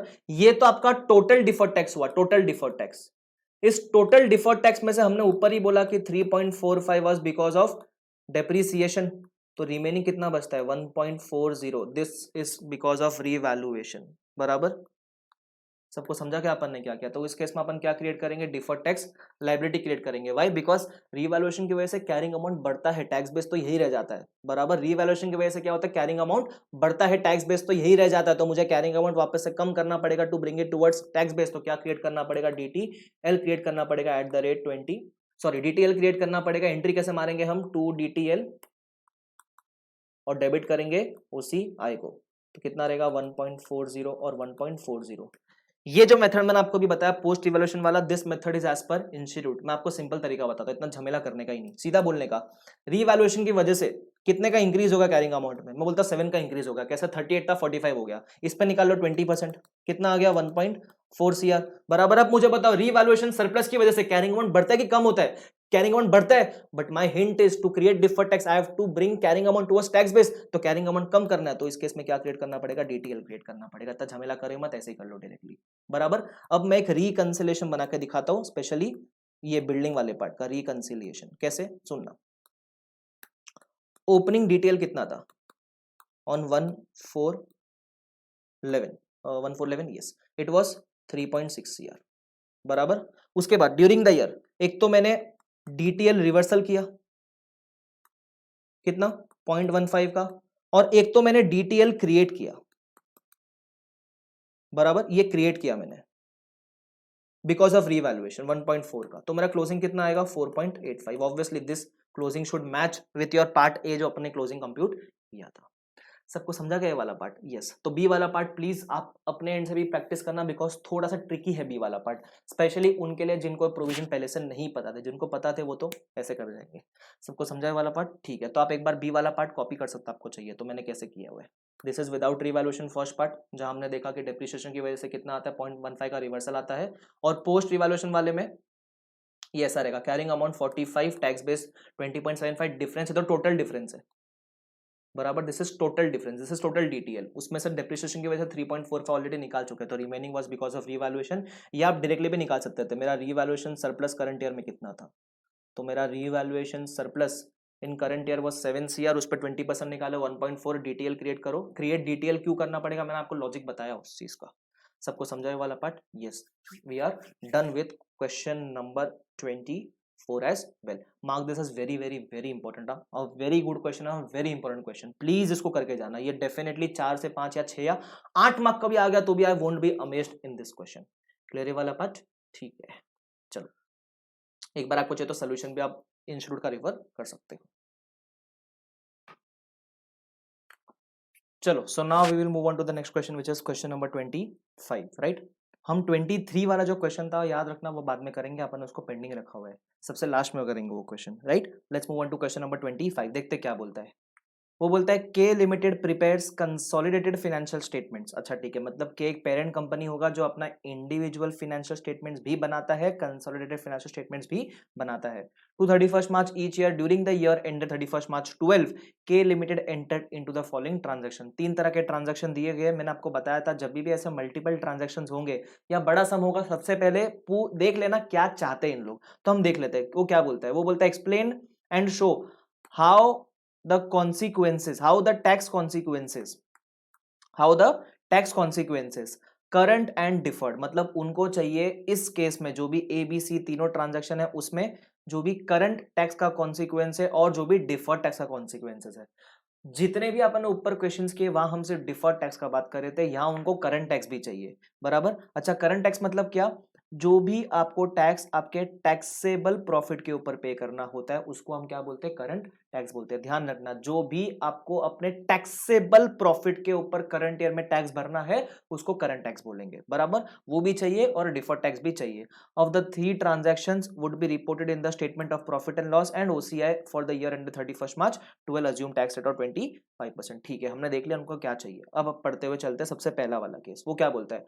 On 1 April 11 K limited purchased an equity investment. के लिमिटेड ने किसी इक्विटी इन्वेस्टमेंट को परचेज किया फॉर ₹2 लाख, बराबर. सिर्फ इक्विटी इन्वेस्टमेंट परचेज किया. ये बोला है कि इक्विटी इन्वेस्टमेंट परचेज करने से वो सब्सिडरी हो गया, जॉइंट वेंचर हो गया, एसोसिएट हो गया, ऐसा कुछ नहीं बोला है. एक नॉर्मल इक्विटी इन्वेस्टमेंट परचेज किया फॉर हाउ मच?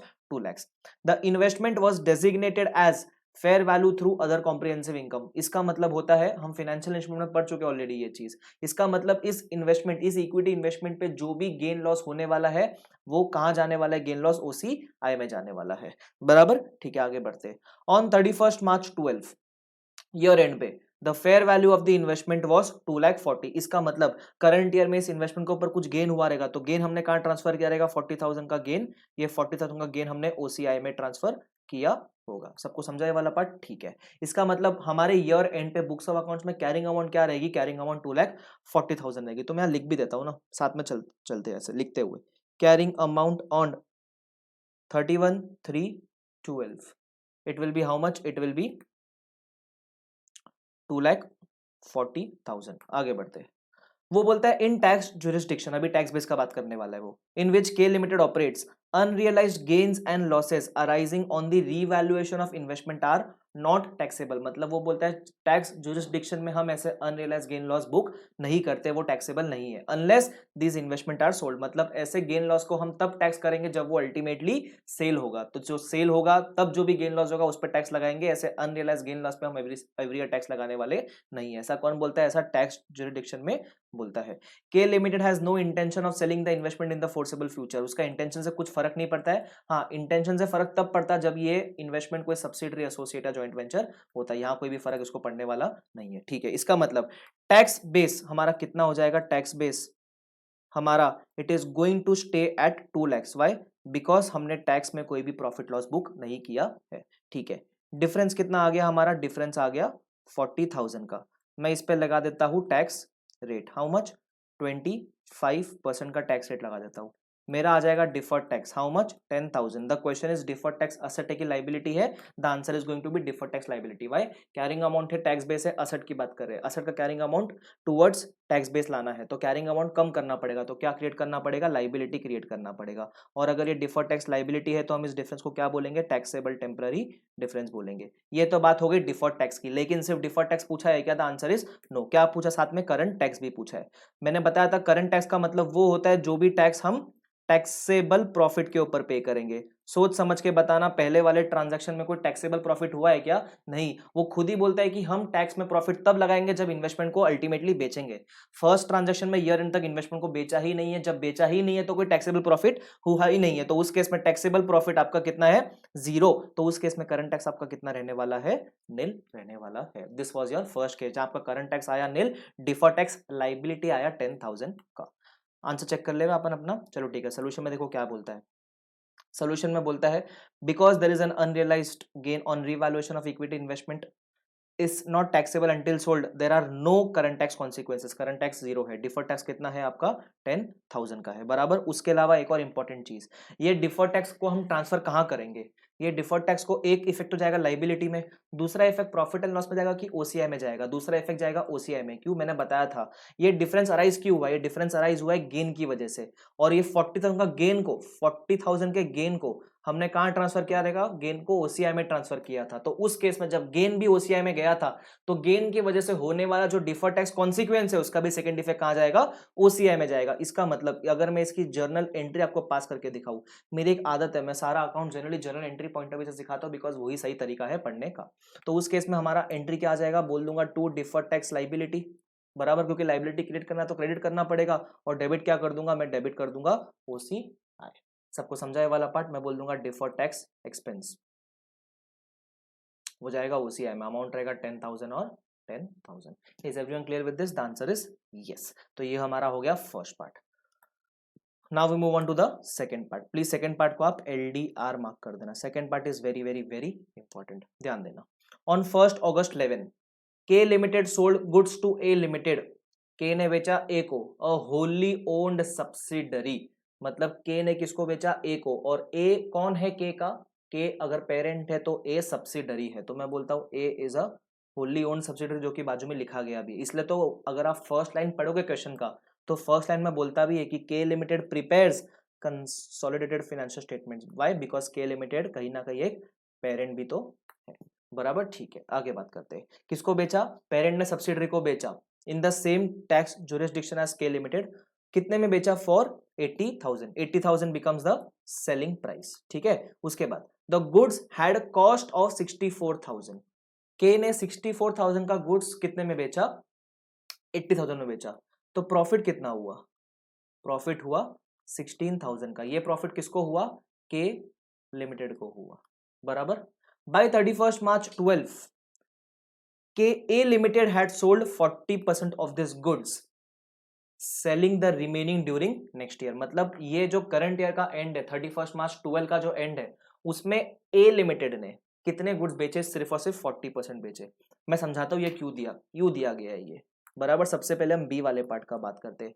अब यहां जब हम बात करेंगे के लिमिटेड का, तो मैं यहाँ के लिमिटेड के दो फिनेंशियल्स में बात करूंगा। एक तो के लिमिटेड के सेपरेट फाइनेंशियल स्टेटमेंट्स में, और एक के लिमिटेड के कंसोलिडेटेड फाइनेंशियल स्टेटमेंट्स में। सर ऊपर वैसा बात क्यों नहीं किया? बिकॉज ऊपर कोई भी ट्रांजैक्शन सब्सिडरी के साथ डील नहीं कर रहे थे, यहाँ सब्सिडरी के साथ डील कर रहे हैं, तो हमको दोनों बुक्स में बात करना पड़ेगा। ठीक है, सेपरेट फाइनेंशियल स्टेटमेंट्स में अगर बात करूं, तो एसएफएस में हम देखते ही नहीं है कि हमने जो गुड्स बेचा है वो पेरेंट को बेचा है कि सब्सिडरी को बेचा है कि एसोसिएट को बेचा है कि जॉइंट वेंचर में बेचा है, बराबर। सेपरेट फाइनेंशियल स्टेटमेंट्स के पॉइंट ऑफ व्यू से के limited is a separate entity, और ए लिमिटेड जो subsidiary is a separate entity. तो उस केस में हमको वैसे भी दो चीजें निकालनी है। सबसे पहले निकालना है करंट टैक्स। तो करंट टैक्स मैंने बताया था किस पे निकलता है? टैक्सेबल प्रॉफिट पे निकलता है। मुझे बताओ के लिमिटेड को ये जो भी इन्वेंट्री का सेल हुआ है, उस ट्रांजैक्शन में कोई टैक्सेबल प्रॉफिट हुआ है क्या? The answer is yes. कितने का टैक्सेबल प्रॉफिट हुआ है? 16,000 का टैक्सेबल प्रॉफिट हुआ है। ये मुझे कैसे आया? मैं बोलूंगा 80,000 का सेलिंग प्राइस माइनस 64,000 का कॉस्ट प्राइस, बराबर। ये मेरा हो गया टैक्सेबल प्रॉफिट। इस पे टैक्स कितना है? 25%। तो मेरा करंट टैक्स कितना आ जाएगा? तो मैं बोलूंगा 16,000 into 25%, which gives me 4,000. This is my current tax. क्या डिफर्ड टैक्स कॉन्सिक्वेंस कोई अराइज होने वाला है? The answer is no, because जब वो इन्वेंट्री सेल हो चुकी है तो के बुक्स में तो कैरिंग अमाउंट बचा ही नहीं है, और टैक्स बेस भी कुछ बचा हुआ नहीं है, तो उस केस में there is no deferred tax consequences. अब बात करते हैं सेपरेट फाइनेंशियल स्टेटमेंट्स में।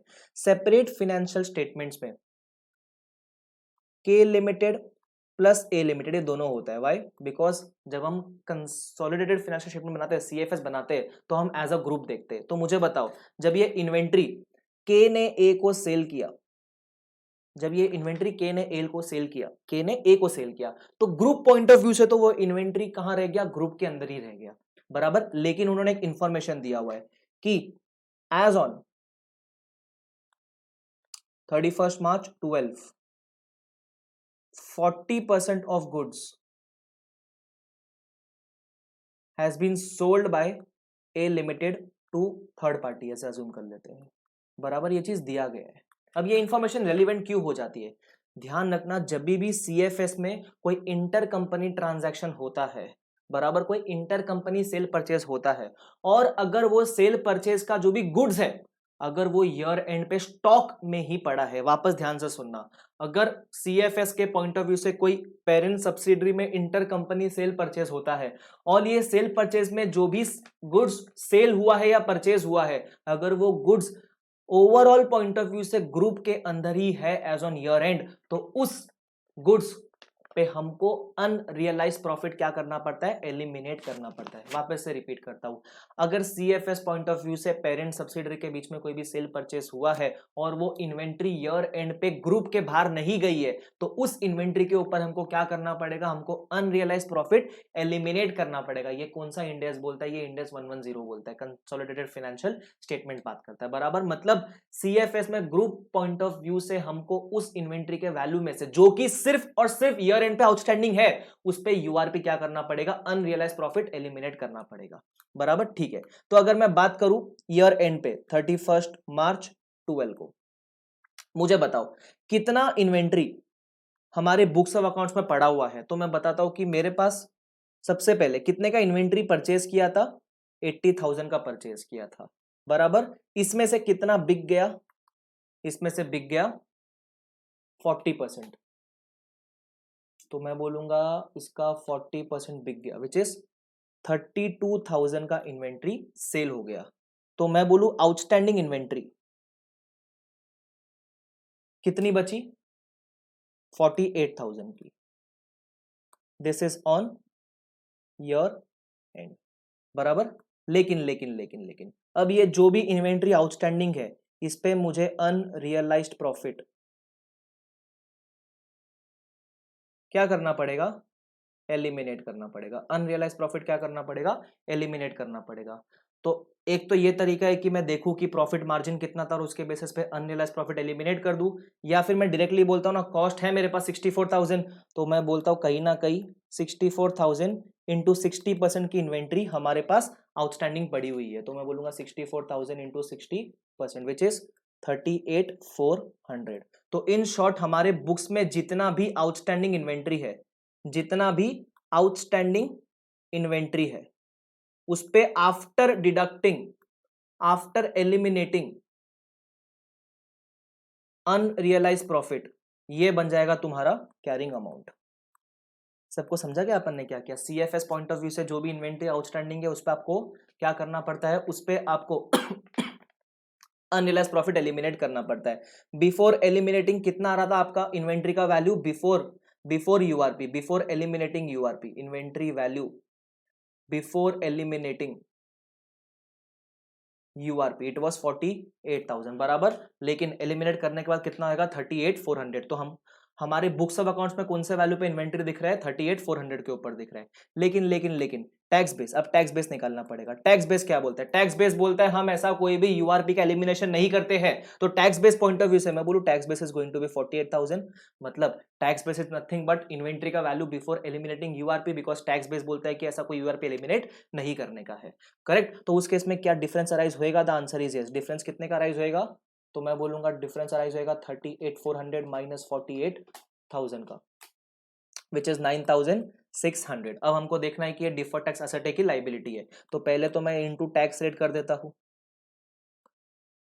25%, which gives me 400 deferred tax. अब हम देखते हैं कि डिफर्ड टैक्स असेट की लाइबिलिटी है। देखो यहाँ इस केस में कैरिंग अमाउंट कम है, टैक्स बेस ज्यादा है। असेट का बात करें, इन्वेंट्री असेट होता है, always try to bring carrying amount towards tax base. मतलब यहाँ कैरिंग अमाउंट इंक्रीज करना है तो क्या क्रिएट करना पड़ेगा, डीटीए क्रिएट करना पड़ेगा। तो मैं बोलूंगा डीटीए और ये डिफरेंस बन जाएगा डिडक्टेबल टेम्पररी डिफरेंस, बराबर। तो डीटीए कितने का होगा, 2400 का हो गया। आई होप सबको ये वाला पार्ट समझ गया, ये एलडीआर पार्ट है। प्लीज अगर नहीं समझा तो रिवाइंड करो, वापस से इसको सुन लो, आपको डेफिनेटली समझ जाएगा। हम एक बार आंसर चेक कर लेंगे हमारा।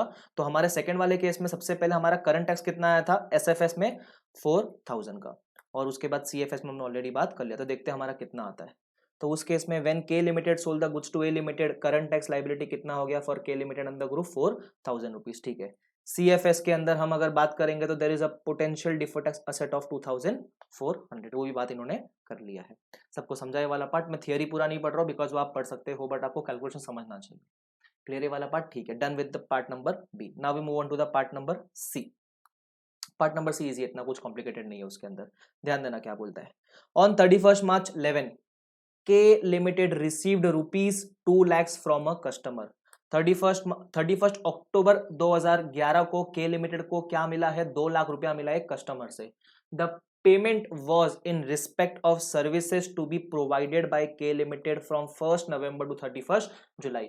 मतलब कहीं ना कहीं के लिमिटेड एक लंबे पीरियड का सर्विस देने वाला है, उसके बदले में उसको कस्टमर से एडवांस में पैसा मिल चुका है 2 लाख रुपया। इट इज सेम लाइक अगर आपने मेरे से क्लासेस एनरोल किए, जो कि मैं क्लासेस 6 महीने तक कंडक्ट करने वाला हूँ, और आपने मुझे फीस ऑलरेडी एडवांस में भर दी है, राइट। ऐसा वाला केस है जहाँ की 2 लाख रुपया ऑलरेडी अपने को मिल गया है। तो यहाँ पता है क्या होता है, यहाँ बुक्स ऑफ अकाउंट्स का लॉजिक क्या बोलता है कि अपने को अक्रूवल बेसिस से बुक करना चाहिए। मतलब क्योंकि ये जो इनकम है 6 महीने का है, तो हमको over the period of 6 months book करना चाहिए, फॉर एग्जाम्पल मेरे केस में। लेकिन टैक्स बेस क्या बोलता है, टैक्स लॉस बोलता है कि जब आपको पैसा आ गया तब आप उसको अपनी इनकम मान लो, बराबर। तो जैसे ये वाला एग्जांपल में अगर बात करें तो 1 नवंबर से 31 जुलाई तक की इनकम है, तो अकाउंट्स का लॉजिक ये बोलता है कि हमको अक्रू करना पड़ेगा, क्योंकि यहां अभी 2 फाइनेंशियल ईयर फॉल करने वाले, एक 11-12 और एक 12-13। तो वो बोलता है कि देखना 11-12 में कितने मंथ्स फॉल करते हैं, 12-13 में कितने मंथ्स फॉल करते हैं, बराबर, out of this 1 November 31 July.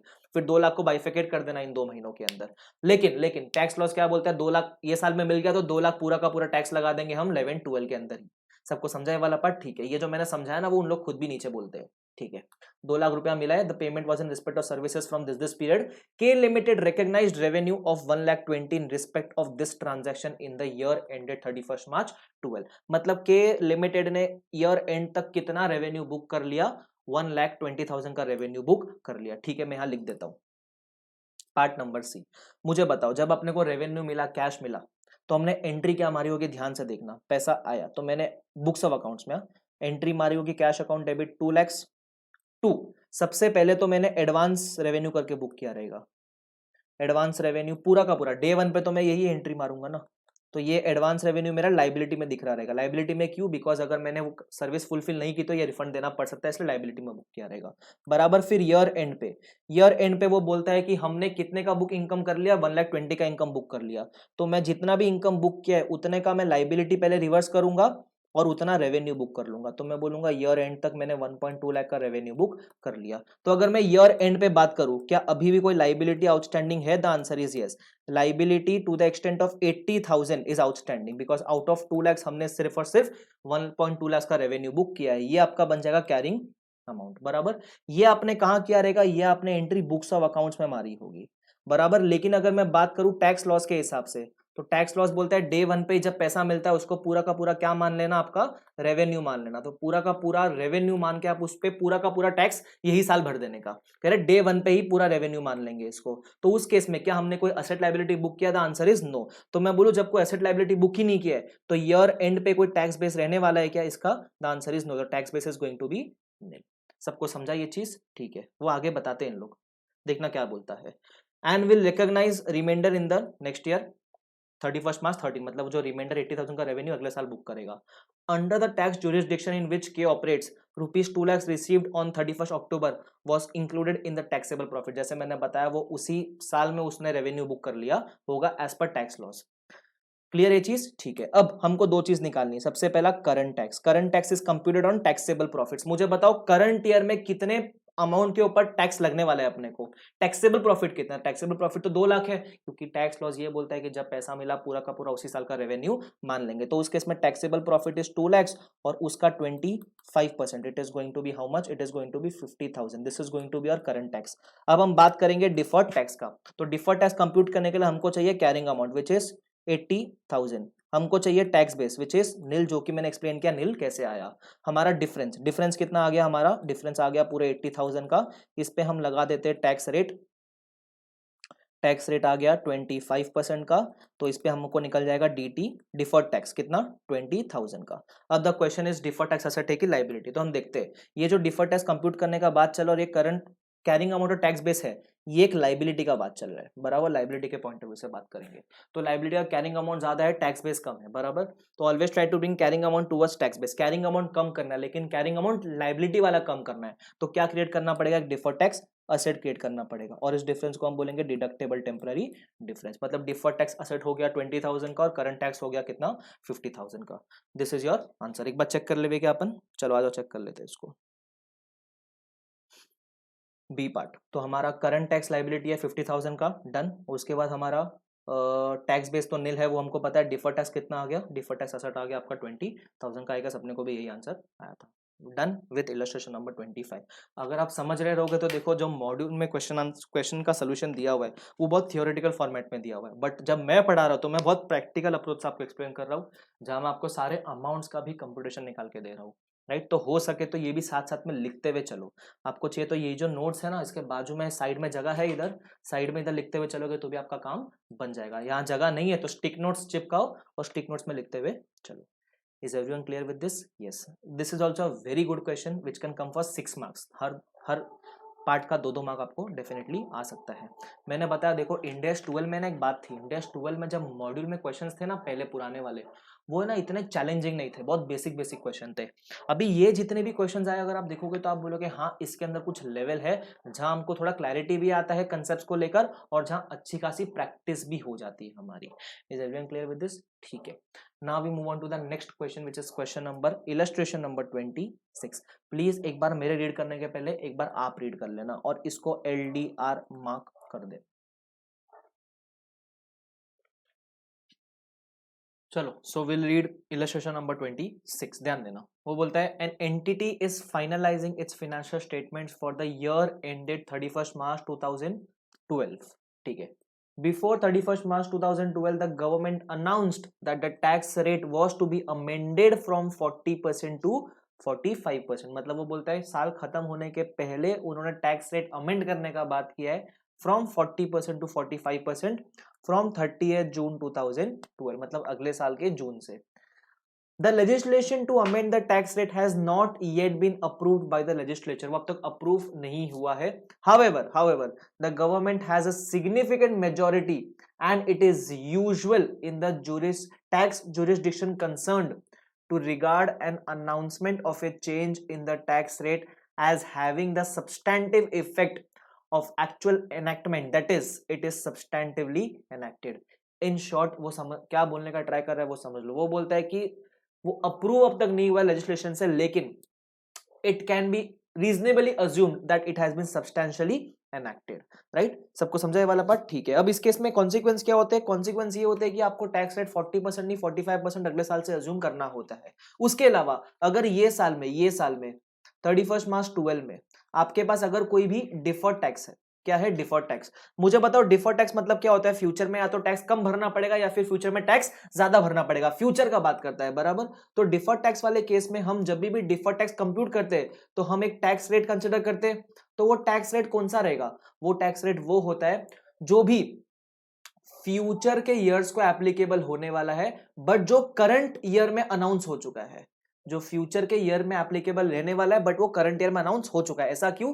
Because deferred tax का यूटिलाइजेशन या डिफर्ड टैक्स का पेमेंट हमको फ्यूचर में ही करना होता है, करंट ईयर में नहीं करना होता है। But in case of current tax हम कौन सा वाला टैक्स रेट यूज करते हैं? हम करंट टैक्स के केस में वो टैक्स रेट यूज करते हैं जो कि करंट ईयर में एप्लीकेबल है फॉर करंट ईयर। मतलब करंट टैक्स में हम 45% अज्यूम नहीं करेंगे, करंट टैक्स में हम 40% अज्यूम करेंगे। लेकिन डिफर्ड टैक्स वाले केस में हमको 45% अज्यूम करना होता है because 45% is the rate which have been substantially enacted in this year for future periods. सबको समझा है वाला पार्ट? ठीक है, आगे बढ़ते हैं. After performing the income tax calculations at the rate of 40%, the entity has following deferred tax asset and deferred tax liability balances. मतलब वो बोलता है करंट ईयर में तो उन्होंने जो भी कैलकुलेशन कंप्यूट की है वो 40% के हिसाब से ही कंप्यूट किया है, और 40% के हिसाब से कंप्यूट करने के बाद डिफर्ड टैक्स असेट कितना आता है 80,000 और डिफर्ड टैक्स लाइबिलिटी कितना आता है 60,000. याद रखना ये डिफरेंस का अमाउंट नहीं है, ये डिफर्ड टैक्स असेट या डिफर्ड टैक्स लाइबिलिटी का अमाउंट है. मतलब डिफरेंस को 40% के रेट से मल्टीप्लाई करने के बाद जो अमाउंट आया ये वो अमाउंट है. क्लियर? ठीक है. ऑब्वियसली अगर मैं क्वेश्चन नहीं भी पढ़ूं तो भी मेरे को इतना समझना चाहिए कि कहीं ना कहीं मुझे ये फिगर्स क्या करने पड़ेंगे, रिवाइज करने पड़ेंगे. रिवाइज कैसे करने पड़ेंगे? At on the basis of 45% के हिसाब से. वो कैसे करेंगे? इट इज वेरी सिंपल, अपन नीचे देखेंगे. आगे बढ़ते. ठीक है. अच्छा, जो रिवीजन के बाद जो भी इंक्रीज डिक्रीज होगा डिफर्ड टैक्स असेट लायबिलिटी में, उसकी भी एक एंट्री पास करनी पड़ेगी.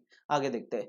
Of the deferred tax balance 28,000 related to a temporary difference, this deferred tax asset had previously been recognized in OCI. इसका मतलब वो बोलता है out of this deferred tax of 80,000, 28,000 relates to deferred tax जिसका second defect OCI में गया है, और बैलेंस फिर कितना बचता है? आप बोलोगे बैलेंस बचता है 52,000 जिसका सेकंड इफेक्ट कहां गया होगा? प्रॉफिट एंड लॉस में गया होगा. डिफर्ड टैक्स लायबिलिटी का बात नहीं किया गया तो इसका पूरा का पूरा इफेक्ट कहां गया रहेगा? प्रॉफिट एंड लॉस में गया रहेगा. ये इन्फॉर्मेशन क्यों दिया गया है हमको? ये इन्फॉर्मेशन इसलिए दिया गया है बिकॉज ये अभी भी जितने भी अमाउंट्स कंप्यूट किए हैं 40% के हिसाब से कंप्यूट किया है. जब अभी हम रिवाइज्ड अमाउंट्स निकालेंगे 45% के हिसाब से, तो जाहिर सी बात है ये सारे के सारे अमाउंट क्या होने वाले? इंक्रीज होने वाले. These amounts are going to increase. तो उस केस में जो इंक्रीज का हम एंट्री पास करेंगे, तो जब एंट्री पास करते हुए सेकंड इफेक्ट देंगे, तो सेकंड इफेक्ट कहां देंगे?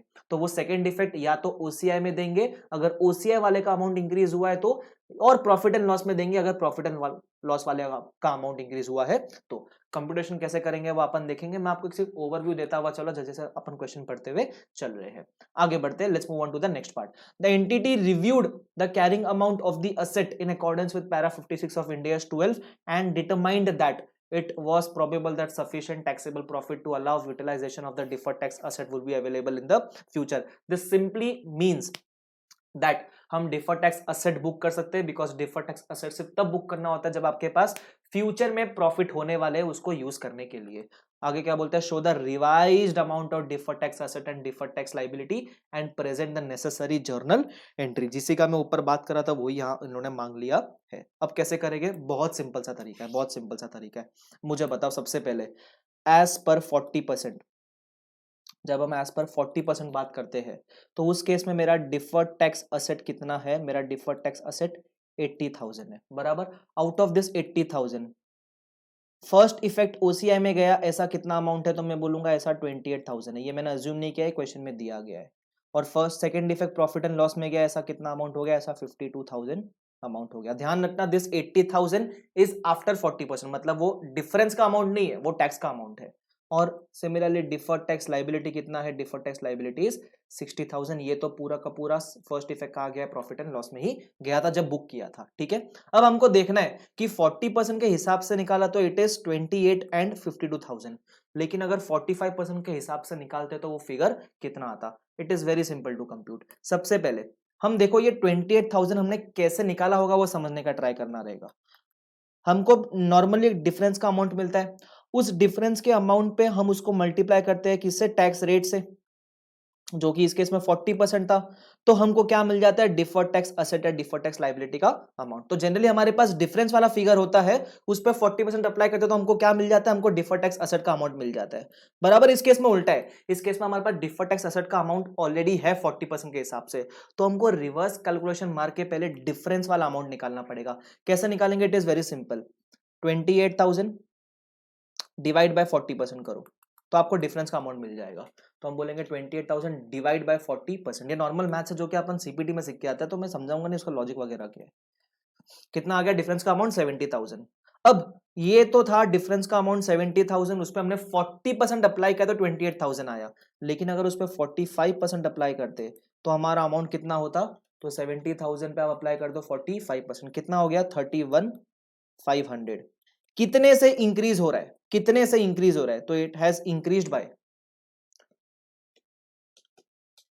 हम बोलेंगे 3,500। हमारा डिफर्ड टैक्स असेट जो ओसीआई में गया था वो कितने से इंक्रीज हो रहा है? 3,500। तो ये इंक्रीज का भी हम एंट्री क्या मानेंगे? It is very simple, deferred tax asset increase हो रहा है तो और क्रिएट करना है एसेट, तो deferred tax asset account debit to second deferred से कहां जाना चाहिए? ओसीआई में जाना चाहिए। कितना रहेगा अमाउंट? 3,500, 3,500। सबको समझता है क्या? बहुत सिंपल है ये वाला पार्ट। पूरा पूरा 31,500 का एंट्री मत मारना, बिकॉज 31,500 में से 28,500 का एंट्री ऑलरेडी मार के बुक कर लिया है, तो हमको सिर्फ इंक्रीमेंटल का एंट्री मारना है। ठीक है, अभी हम बात करेंगे 52,000 वाले का। यहां भी सेम चीज, हमारा डिफर्ड टैक्स असेट बता दूं 70,000 कैसे आया, वरना सोचते बैठोगे कैसे आया। 28,000 डिवाइड बाय 40%, बराबर। यहां मैं बोलूंगा मेरा डीटीए का अमाउंट इज गिवन एज 52,000, बराबर। Tax rate was how much? 40%। तो रिवर्स कैलकुलेशन मार के डिफरेंस का अमाउंट निकाल सकता हूँ। तो डिफरेंस का अमाउंट आएगा 52,000 डिवाइड बाय 40%, विच इज 1,30,000। बता दूं कैसे आया अमाउंट? 52,000 डिवाइड बाय 40%, बराबर। उसके बाद अगर यही टैक्स रेट तुम्हारा 45% होता तो तुम्हारा अमाउंट कितना आता? 1,30,000 इंटू 45%, विच इज 58,500, बराबर। -52 कितने से इंक्रीज होएगा? 6,500, बराबर। इसका प्रेजेंटेशन कैसे देना चाहिए सर? जैसे मैं दे रहा हूँ वैसे देना चाहिए क्या? आप चाहो तो बेटर वे में प्रेजेंट करने के लिए टेबल बना दो ना, इधर एक टेबल, जैसे मैं यहाँ स्लैश मार रहा हूँ, वहां टेबल फॉर्म में दे दो। 40% के हिसाब से इतना, 45% के हिसाब से इतना, बेस्ट हो जाएगा वो चीज, बराबर। ये अगेन मुझे एक एंट्री मारनी पड़ेगी, डीटीए अकाउंट डेबिट टू, इसका सेकंड इफेक्ट कहाँ जाएगा? प्रॉफिट एंड लॉस अकाउंट में जाएगा। कितना? 6,500 और 6,500। Is everyone clear with this? Yes. और लास्ट का बात करते हैं, लास्ट वाले पार्ट का भी हम सेम तरह से कंप्यूटेशन कर लेंगे। मैं कंप्यूटेशन नहीं कर रहा हूँ, it is very simple and understood, खुद ट्राई कर लेना इसको, बराबर। जो भी इंक्रीज का अमाउंट आएगा उसके एंट्री मार के दिखा दूं। डिफर्ड टैक्स लाइबिलिटी इंक्रीज ही होने वाला है, बिकॉज टैक्स रेट बढ़ रहा है, तो उस केस में इफेक्ट जाएगा प्रॉफिट एंड लॉस में, बिकॉज डिफर्ड टैक्स लाइबिलिटी में कोई भी बाइफिकेशन नहीं जाता उसे आया प्रॉफिट एंड लॉस का, तो पूरा पूरा कहाँ जाएगा? इंक्रीज का इफेक्ट प्रॉफिट एंड लॉस में जाएगा। Is everyone clear with this? Yes, done with this question. अगर आप देखोगे पहला दो अमाउंट कंफर्म करना तो कर लो, 3,500 आया और 6,500 आया। Is it? Yes, is it? It is. Third वाले का अमाउंट भी देख लो, 7,500 आपको आना चाहिए। यहाँ बहुत सारे तरीके दिए हुए सॉल्व करने के लिए, आपको जो तरीका पसंद है आप वो यूज कर सकते हो। Is everyone clear with this? Yes. तो ये भी एक बहुत अच्छा क्वेश्चन था, एलडीआर ऑलरेडी मैं मार्क्स को करा चुका हूँ।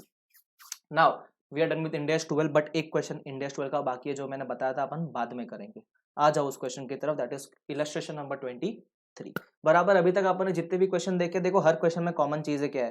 कैरिंग अमाउंट निकालना है, टैक्स बेस निकालना है, डिफरेंस निकालो, डिफरेंस के ऊपर टैक्स रेट लगाओ और deferred tax asset liability compute कर लो। तो इसलिए मैंने ये लेक्चर स्टार्ट करने के पहले आपको डिफर्ड टैक्स असेट लायबिलिटी को कंप्यूट करने का हिंट दिया था, याद है ना? ऐसे ऐसे अपन करते, तोल मोल करते रहते, तो वो part is very very very important for this index. Illustration number 23 भी कुछ अलग नहीं है, वैसा ही है, लेकिन ये पढ़ने के पहले मुझे आपको एक प्रोविजन पढ़ाना पड़ेगा, जो कि मैं मॉड्यूल से ही डायरेक्टली आपको पढ़ा देता हूँ। मॉड्यूल में इंडेक्स 12 में पेज नंबर 10.47, ठीक है, ध्यान देना क्या बोलता है। Current tax and deferred tax arising from share based payment transaction, बराबर। यहाँ ऐसा क्यों होता है? बिकॉज शेयर बेस्ड पेमेंट के अंदर आपको पता है ना, आप खर्चा बुक करते हुए चलते हो, share based payment expense account debit to SBP reserve वगैरह in case of equity settled, ये खर्चा तो आप बुक करते हो, लेकिन टैक्स वाला आपको इसका बेनिफिट कब देगा? टैक्स वाला बेनिफिट तब देता है जब आपको अल्टीमेटली एक्सरसाइज पे आप शेयर्स वगैरह इशू करते हो, तब आपको डिडक्शन देता है उतने अमाउंट का। तो यहाँ वो क्लैरिफिकेशन पॉइंट है, कि क्लैरिफिकेशन भी नहीं, बेसिकली एक प्रैक्टिकल अपने को बताया हुआ प्रैक्टिकल एप्लीकेशन कैसे रहेगा इन case of share based payment transaction of index 12। देखते, in some jurisdictions an entity receives a tax deduction, that is an amount that is deductible in determining taxable profit। Deduction वगैरह मिलता है, क्यों? Share based payment किसको दे रहे? Employees को दे रहे। Free में देते हैं ना, सस्ते में शेयर देते हैं या फ्री में शेयर देते हैं, तो कंपनी का खर्चा तो है ही, तो कंपनी को इस खर्चे का बेनिफिट कब मिलेगा? वो ओवर द वेस्टिंग पीरियड मिलेगा क्या? The answer is no. जब इंप्लॉयज एक्सरसाइज कर लेगा, जब कंपनी उस इंप्लॉय को फ्री में शेयर दे देगा, तब उसको वो टैक्स में खर्चा अलाउ होता है, बराबर। That relates to remuneration paid in shares, share options or other equity instruments of the entity। मतलब यहाँ उस ट्रांजैक्शन का बात चलना जहां कंपनी अपने शेयर्स वगैरह फ्री में या सस्ते में देने वाली है एम्प्लॉय को, बराबर। वो बोलता है the amount of tax deduction में differ from related cumulative remuneration expense, ठीक है, and may arise in a later accounting period. Obviously shares वगैरह हम जिस साल अनाउंस करते हैं उसी साल नहीं देते, बाद में देते हैं, ठीक है। आगे बात करते हैं, आगे का फालतू बात है, यहां से बात करते हैं मेन, कि ऐसे शेयर बेस्ड पेमेंट ट्रांजैक्शन वाले केस में कैरिंग अमाउंट क्या होता है और टैक्स बेस क्या होता है। यहाँ कैरिंग अमाउंट और टैक्स बेस नॉर्मल लॉजिक से नहीं निकलेगा, आपको ये प्रोविजन याद रखना ही पड़ेगा। ध्यान से पढ़ना क्या बोलता है, as with the preliminary expenses, मतलब ये जो एक्सपेंसेस होते हैं उसका भी सेम ट्रीटमेंट होता है।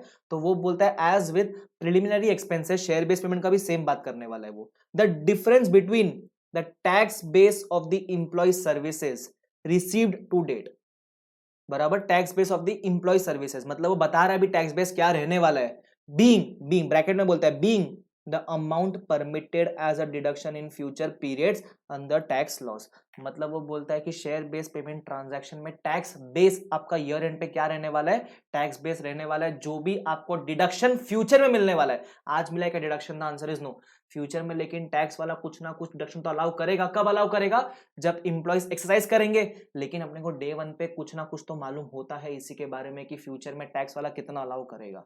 तो your tax base is going to be the deduction which is going to be allowed in future. एक इतना याद रख लो। And the carrying amount of nil, वो बोलता है ऐसे केसेस में कैरिंग अमाउंट हमेशा ईयर एंड पे नील ही रहने वाला है। मैं आपको बता भी दूंगा क्यों नील रहता है, समझ लो, सिंपल सी बात है। जब आप शेयर बेस्ड पेमेंट का एंट्री मारते हो तो आप एंट्री क्या मारते हो, share based payment expense account debit to SBP reserve.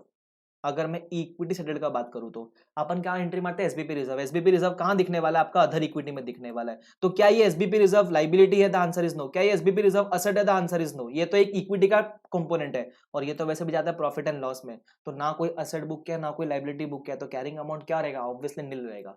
तो उस केस में carrying amount is always going to be nil. ये अगर इक्विटी सेटल्ड होगा तो, सर कैश सेटल्ड होगा तो उस केस में उसका बात ही नहीं किया, बिकॉज ऊपर क्लियरली बोल गया है कि ये कौन से ट्रांजैक्शन का बात कर रहा है, जहां कंपनी शेयर ऑप्शंस या अदर इक्विटी इंस्ट्रूमेंट इशू करने वाला है। तो कैश सेटल्ड का यहां बात नहीं किया है, कैश सेटल्ड में नॉर्मल लॉजिक अप्लाई करने का, बराबर, ठीक है। आगे बढ़ते, तो बोलता है कैरिंग अमाउंट हमेशा नील रहने वाला है और टैक्स बेस क्या रहने वाला है, tax base is going to be the amount that is going to be permitted as deduction in future periods. सबको इतना वाला पार्ट समझा, इतना आपको आना चाहिए, ठीक है। आगे बढ़ते, बस इतना आप याद रखो, उसके बाद अपन क्वेश्चन पे सीधा सीधा आ जाते हैं। सबको समझता है ये चीज, ठीक है। बढ़ते आगे, और वो एक और चीज बोलता हूं, is a deductible temporary difference. वो बोलता है ऐसे केस में हमेशा डिडक्टेबल टेम्परेरी डिफरेंस ही आएगा। डिडक्टेबल टेम्परेरी डिफरेंस की वजह से क्या क्रिएट होता है, डीटीए क्रिएट होता है। वो बोलता है ऐसे केस में हमेशा डीटीए ही आएगा। मैं आपको लॉजिकली बताऊंगा ना तो भी आपको समझ आएगा डीटीए क्यों आएगा उस केस में, ठीक है। बट याद रखना डीटीए ही आएगा, that results in a deferred tax asset, ठीक है। बिकॉज कैरिंग अमाउंट नील है, टैक्स बेस रहने वाला आपका। Always try to carrying amount to tax base asset increase करना तो क्या करना पड़ेगा, डीटीए क्रिएट करना पड़ेगा। बट जो भी है यही है, ठीक है। आगे बात करते हैं, अब आते हैं क्वेश्चन के ऊपर। ये बात याद रखना, जहां कैरिंग अमाउंट नील रहने वाला है, tax base is going to be the amount that is going to be permitted in future as a deduction. इतना याद रख लेना बस, बाकी कुछ मेरे को याद नहीं रहा तो भी चलेगा। आ जाओ इधर, क्वेश्चन नंबर 23 क्या बोलता है, on 1 April 2011 P Limited had granted 1 crore share options worth ₹4 crore। 1 crore share देने वाला है worth ₹4 crore, subject to a 2-year vesting period. The income tax laws permits a tax deduction at the exercise date of the intrinsic value of the options। Income tax law बोलता है कि हम आपको tax deduction allow करने वाले हैं। कब allow करेंगे, एक्सरसाइज डेट पे अलाउ करेंगे। कितना अलाउ करेंगे, जितना एक्सरसाइज डेट पे इंट्रिंसिक वैल्यू रहेगा उतना अलाउ कर देंगे। आगे बात करते हैं, the intrinsic value of the options at 31 March 12 was 1.6 CR and at 31 March 13 was 4.6 CR। Intrinsic value के बेसिस पे हमको टैक्स डिडक्शन मिलने वाला है। अब वो इंट्रिंसिक वैल्यू किस दिन का चाहिए, हमको इंट्रिंसिक वैल्यू चाहिए एक्सरसाइज डेट का, बराबर। एक्सरसाइज डेट का आज तो अवेलेबल नहीं है, तो आज कौन सा अवेलेबल है, फर्स्ट ईयर के एंड पे फर्स्ट ईयर का इंट्रिंसिक वैल्यू अवेलेबल है, सेकंड ईयर के एंड पे सेकंड ईयर का इंट्रिंसिक वैल्यू अवेलेबल है, ठीक है। देखते क्या करना है इस केस में। आगे बोलता है the increase in fair value of the option on 31 March 13। वो ऐसा क्यों बोल रहा है, देखो 1.6 CR से एक साल के बाद सीधा इंट्रिंसिक वैल्यू कितना हो गया, 4.6 CR। तो वो उसका बात कर रहा है कि ये जो इंक्रीज हुआ है अचानक से फेयर वैल्यू में was not foreseeable at 31 March 12। मतलब हम इसका अंदाजा 31 March 12 को नहीं लगा पाए थे। The options were exercised at 31 March 13, ठीक है। Give the accounting for the above transaction for deferred tax for the period ending 31 March 12 and 31 March 13। 31 March 13 वो दिन है जिस दिन क्या हो चुका है, एक्सरसाइज हो चुका है। मतलब ये वो दिन है जिस दिन टैक्स लॉ ने आपको पूरा पूरा डिडक्शन क्या कर दिया है, पूरा पूरा डिडक्शन अलाउ कर दिया है। ठीक है, आगे बात करते हैं। Assume that there will be sufficient taxable profits available in future. ऐसा क्यों बोलता है? बिकॉज शायद डिफर्ड टैक्स एसेट क्रिएट होने वाला है, टैक्स से 30% कंप्यूट अज्यूम करने बोलता है। अब बात करते हैं क्या हमको डिफर्ड टैक्स कंप्यूट करना है। सबसे पहले 2 साल का बोला है, एक तो 31 मार्च 11 का बोला है। ठीक है, यही कंप्यूट करके दिखा रहा हूं, बहुत सिंपल है। सबसे पहले ऐसे केस में कैरिंग अमाउंट क्या रहने वाला है, carrying amount is always going to be, sorry first case 31 March 12 का बात करेंगे। Carrying amount is always going to be nil. आपने प्रोविजन भी पढ़ा और लॉजिक भी मैंने बताया, बिकॉज जब आप एंट्री मारोगे SBP expense account debit to SBP reserve, reserve तो ना असेट ना लायबिलिटी है, वो निल रहने वाला है हमेशा। अब बात करेंगे टैक्स बेस का, बराबर फर्स्ट ईयर के एंड पे इंट्रिंसिक वैल्यू कितना था, 1.6 सीआर। ये मत बोलना कि सर लास्ट में तो 4.6 हो गया ना, 4.6 का इन्फॉर्मेशन आपको 31 मार्च 13 को मिला है, 12 को नहीं मिला है वो इन्फॉर्मेशन आपको। तो 12 को आपका इंट्रिंसिक वैल्यू कितना रहने वाला है, 1.6 ही रहने वाला है, बराबर। तो टैक्स बेस क्या रहने वाला है आपका, 1.6। टैक्स बेस बोला था ना, जितना भी फ्यूचर में डिडक्शन अलाउ होएगा that is going to be your tax base. लेकिन लेकिन लेकिन यहाँ एक कैच है, वेस्टिंग पीरियड कितना है, 2 साल का। तो एक बात याद रख लो, ये याद ही रखने वाला पड़ेगा आपको, और कुछ ऑप्शन नहीं आपके पास, याद रख लो। तो छोटा सा पार्ट, टैक्स बेस पूरा 1.6 मत लेना, बिकॉज दिस 1.6 का डिडक्शन इज फॉर 2 ईयर्स। भले ही देने साथ में वाला है वो, बट डिडक्शन 2 साल का है। तो फर्स्ट ईयर के एंड पे टैक्स बेस आप 1.6 सीआर डिवाइड बाय 2 अज्यूम करना, that is going to be 0.8 CR. ये बात याद कर लो बस, ठीक है, क्योंकि इसका प्रोविजन थोड़ा सा ट्रिकी है। मैंने आपको इसलिए मॉड्यूल से पहले प्रोविजन पढ़ाया और फिर यहां लिखा रहा हूं, तो याद कर लो। टैक्स बेस फर्स्ट ईयर के एंड पे आप पूरा पूरा 1.6 मत लिखना, जितना भी क्या नंबर ऑफ इयर्स है ड्यूरिंग विच डिडक्शन मिलता है अपने को। टैक्स में तो वैसे भी लास्ट में एक साथ मिलने वाला है, बट कितने साल का एक साथ मिलने वाला, 2 साल का एक साथ मिलने वाला है। तो फर्स्ट ईयर के एंड पे tax base is going to be the intrinsic value divide by the number of years, तो it is going to be 0.8। अपना डिफरेंस कितना आ गया, अपना डिफरेंस आ गया 0.8 सीआर का। टैक्स रेट लगा दो 30% का, तो कितना आ गया अपना 0.24। इस केस में क्या क्रिएट करूं, डिफर्ड टैक्स एसेट की liability.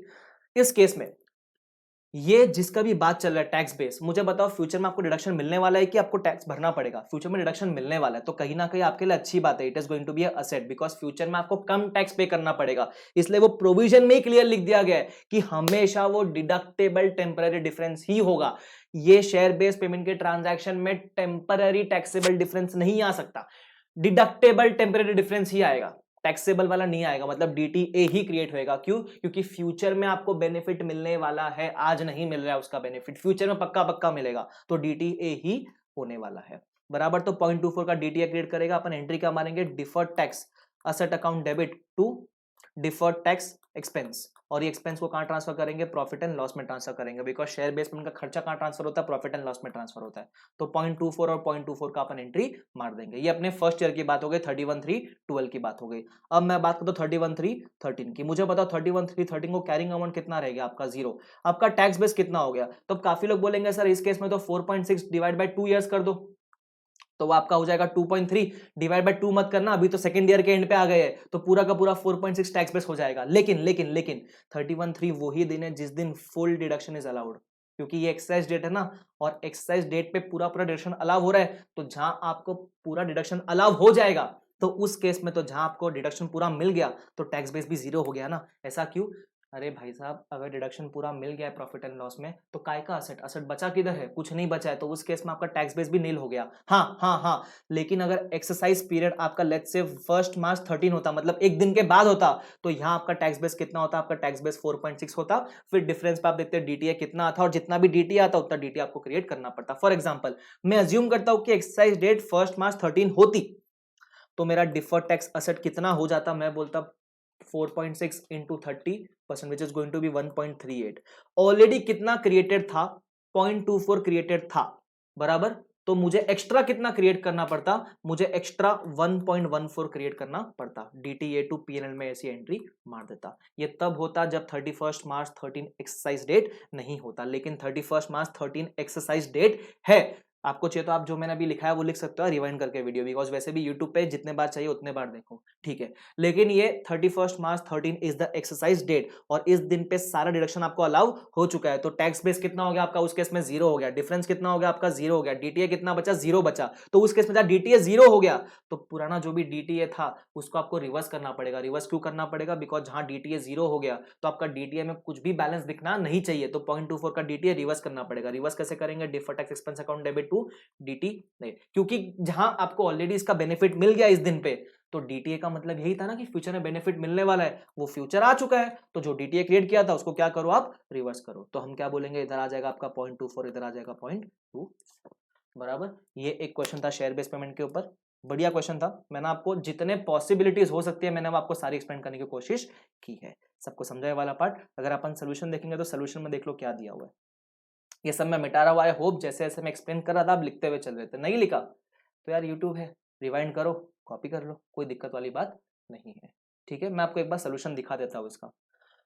31 March 12, tax carrying amount 0, tax base 1.6 divide by 2 क्यों किया मैंने आपको समझाया।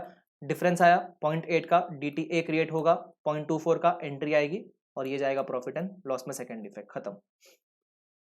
13 को the options have been exercised and a current tax benefit will be available to the entity on the basis of intrinsic value of 4.6, initially recognised deferred tax will no longer be required. मैंने आपको logically समझाया, और मैंने ये भी बताया कि अगर ये 31 मार्च 13 नहीं 14/13 को एक्सरसाइज होता तो 31 मार्च 13 को क्या अपना एंट्री वगैरह होता। Is everyone clear with this क्या। सो दिस फाइनली कंप्लीट्स, मैं इतना मुस्कुरा क्यों रहा हूं, because this finally completes our Ind AS 12 that is income taxes. काफी सारे क्वेश्चंस थे, मैंने काफी सारा टाइम इस पे इन्वेस्ट किया आपको ये सिखाने में। प्लीज ध्यान रखना, मैं यहाँ पागल तो नहीं हूँ जो मैं इतना टाइम ले लेकर आपको सिखा रहा हूँ, इंपॉर्टेंट है इसलिए उतना टाइम इन्वेस्ट कर रहा हूँ, राइट। इसलिए मैंने इंडेक्स 12 के सारे क्वेश्चन ऑलमोस्ट डिस्कस किए हैं, और वो भी एकदम अच्छे खासे डिटेल में डिस्कस किए, प्रोविजन के साथ डिस्कस किए, right. So yes, this completes our index 12, and yes again if you like this lecture of index 12 please please please like कर देना, और उसके अलावा फीडबैक जरूर देना। मैंने आपको कल के वीडियो में बताया था कि अकेले पढ़ाते वक्त फीडबैक बहुत इंपॉर्टेंट रहता है, because it is a source of motivation, and also we understand as a faculty कि सामने वाले स्टूडेंट को समझ में आ रहा है या नहीं आ रहा है, राइट। बिकॉज यहाँ अकेले बात करें तो समझता नहीं ना सामने वाले का रिएक्शन जो भी होता है। जब स्टूडेंट सामने बैठा तो देख के मालूम पड़ जाता है कि उसको समझाए कि नहीं समझाए। यहाँ वर्चुअल वर्ल्ड हो चुका है, कोरोना ने क्या क्या कर रखी है जाने दो, अभी वो वल्गर लैंग्वेज या थोड़ी सी 18+ लैंग्वेज यहाँ यूज नहीं कर सकते कोरोना के लिए, लेकिन जो भी है जैसा भी है भगवान भरोसे। चलो, so hope to see you soon in our next revision session, in our next amendment session, not revision session. Revision lecture ले लेके रिवीजन सेशन बोलने का आदत हो गया है। In our next amendment session. चलो bye, take care and please keep working hard, keep studying hard. Exam बहुत पास आ रहे हैं, अच्छे से पढ़ाई करते रहो। चलो बाय बाय।